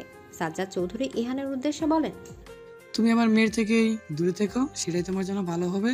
আমার মেয়ে যখন আর নিজেকে তোমার সাথে জড়াতে চায় না, তখন আমিও তার মতামতকে গুরুত্ব দিব। তুমি যথেষ্ট বোঝার ছেলে, আশা করি এই বিষয়ে তোমাকে আর কিছু বলা বা বোঝানোর দরকার নেই।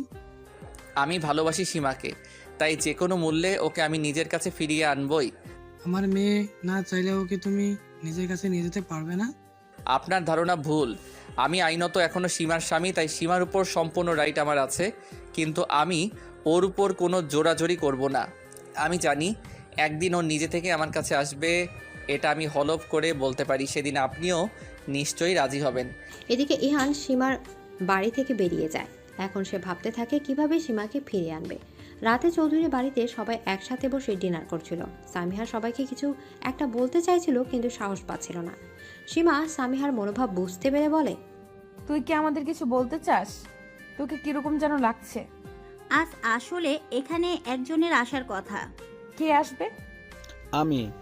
এদিকে সবাই কণ্ঠস্বর অধিকারী ব্যক্তির দিকে তাকায়।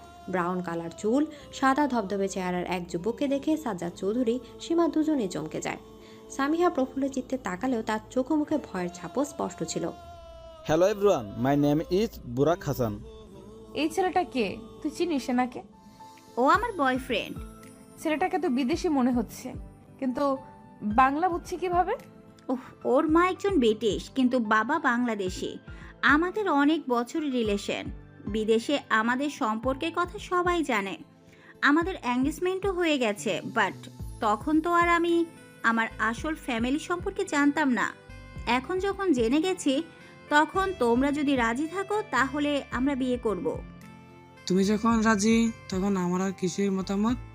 এমনিও আমি বাবা হিসেবে কোনো দায়িত্ব পালন করতে পারিনি, তাই এখন তোমার জীবনের এত গুরুত্বপূর্ণ সিদ্ধান্তে নিজের মতামত কিভাবে দেই? তুমি না বললেও এই বিয়ে করব না ড্যাড। হোয়াট? তোমার জন্য আমি এত দূর এলাম and you say you can't marry me? It's not fair. এদিকে সামিহা উঠে এসে বুরাকের মাথায় গাঁটটি দিয়ে বলে, তুমি কম কথা বলো। আমার ড্যাড যা বলবে তাই হবে। Please my dear future father in law, আপনি এই বিয়েতে নিজের মত দিন। আমি চাই এই বিয়েটা হোক। এদিকে সাজ্জাদ চৌধুরীর কথায় সবাই খুশিতে মেতে ওঠে।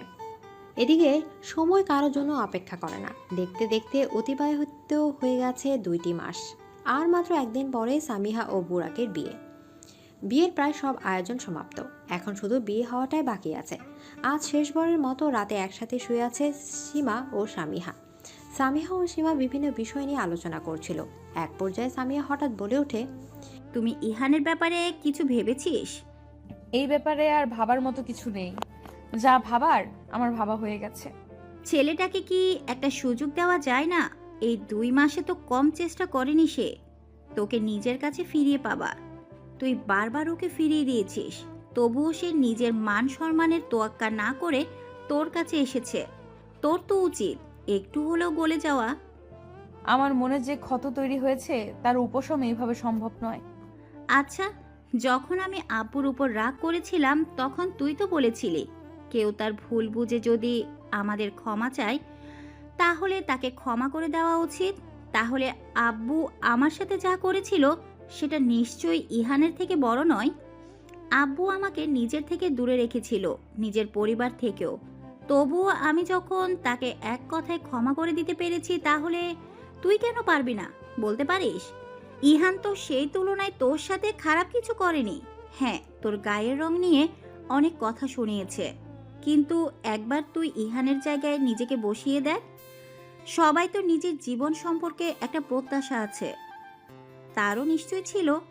সেখানে তার বাবা হুট করে এভাবে বিয়ে দিয়ে দিল, তাহলে তার একটু রাগ করাই স্বাভাবিক। তাই সে প্রথম একটু রাগ করেছিল, কিন্তু যখন নিজের ভুল বুঝতে পারলো, সে তো এখন তোকে ভালোবাসে। আর জীবনে ভালোবাসার গুরুত্ব অনেক বেশি। সত্যিকারে ভালোবাসার মানুষ খুঁজে পাওয়া কিন্তু সহজ না। তাই বলছি, এখনো সময় আছে। তোদের যেহেতু এখনো ডিভোর্স হয়নি, তাই সম্পর্কটাকে একটা সুযোগ দিতে পারিস তুই। সব কিছু শেষ হওয়ার আগে সব ঠিক করে নে, না হলে পরে কিন্তু তোকেই পস্তাতে হবে। এদিকে সীমা সামিহার বলা কথাগুলোই ভাবতে পারে। অতঃপর সে একটা সিদ্ধান্তে পৌঁছায়। চৌধুরী বাড়িতে আজ আলোকসজ্জায় ভরপুর। এই বাড়ির মেয়ে সামিহার বিয়ে আজ। এই উপলক্ষে অনেক বড় আয়োজন করা হয়েছে। পার্লার থেকে লোক এসেছে সামিহাকে সাজানোর জন্য। সীমা সামিহার পাশে বসে আছে। সামিহাকে সাজানো শেষ হলে সীমা বলে ওঠে, বাহ, কি সুন্দর লাগছে আমার বোনটাকে, কারো নজর না লাগুক। আমার উপর কারো নজর লাগবে না। এখন তুই একটা কাজ কর, তুইও সেজে নে। আমি সেজে কি করব? তোর বিয়ে যেহেতু, তাই তোরে সাজা উচিত। আর এমনিতেও আমি তোর মতো সুন্দরী নই যে সাজলে আমাকে ভালো লাগবে। না, আমি কোনো কথা শুনতে চাই না। তোকে যখন বলেছি সাজতে হবে তখন তোকে সাজতেই হবে। এদিকে সামিহা জেদের কাছে পরাজিত হয় সীমা। অতঃপর পার্লারের লোকেরাও তাকে সাজিয়ে দেয় সুন্দরভাবে। সামিহা সীমাকে আয়নার সামনে নিয়ে এসে বলে, কে যেন বলেছিল তোকে নাকি সুন্দর লাগে না। একবার দেখুক নিজেকে আয়নায়। এত রূপসী কাউকে তো দরকার। এদিকে সামিহা আর কিছু বলল না। একটু পরে তাকে নিয়ে যাওয়া হলো বিয়ের আসরে। বুড়াকও তার পরিবার নিয়ে উপস্থিত হয়েছে। তাদের বিয়ে সম্পন্ন হয়। সবাই আলহামদুলিল্লাহ বলে ওঠে। বিয়ে হয়ে যাওয়ার পর আসে বিদায়ের পালা। সামিহা সাজ্জাদ চৌধুরীও সীমাকে জড়িয়ে ধরে কাঁদতে থাকে। মেয়েটা কতদিন পর তার পরিবারকে খুঁজে পেল, কিন্তু দুর্ভাগ্য যে আবার হারাতে হবে।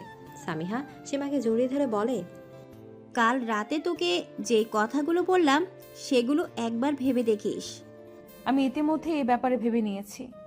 এদিকে সামিহা আর কিছু বলার সুযোগ পেল না। বুরাকের পরিবার তাকে তাড়া দিল। সামিহা বুরাকের সাথে গাড়িতে উঠে পড়ল। তারপর সবার কাছ থেকে বিদায় নিল।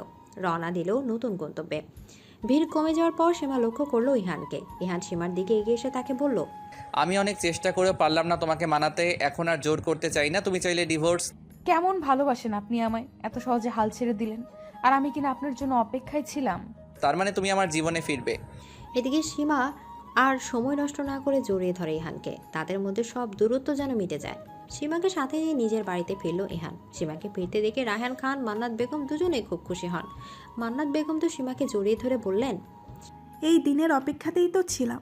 অবশেষে তুমি ফিরলে, আমার সংসারটা আবার পূর্ণ হলো। রাতের ডিনার করে তারপর শুতে যেও। এদিকে সীমা মান্নাত বেগমের কথা মতো ডিনার করতে বসে। ইহানও বসে যায় তার সাথে খেতে।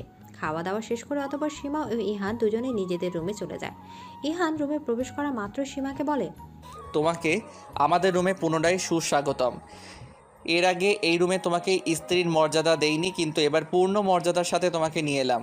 এদিকে ইহানের কথা শুনে সীমা অনেক বেশি খুশি হয়ে যায়। তবে ভেতরে তার জন্য যে আরও বড় সারপ্রাইজ অপেক্ষা করছিল সেটা সে জানতেই পারেনি।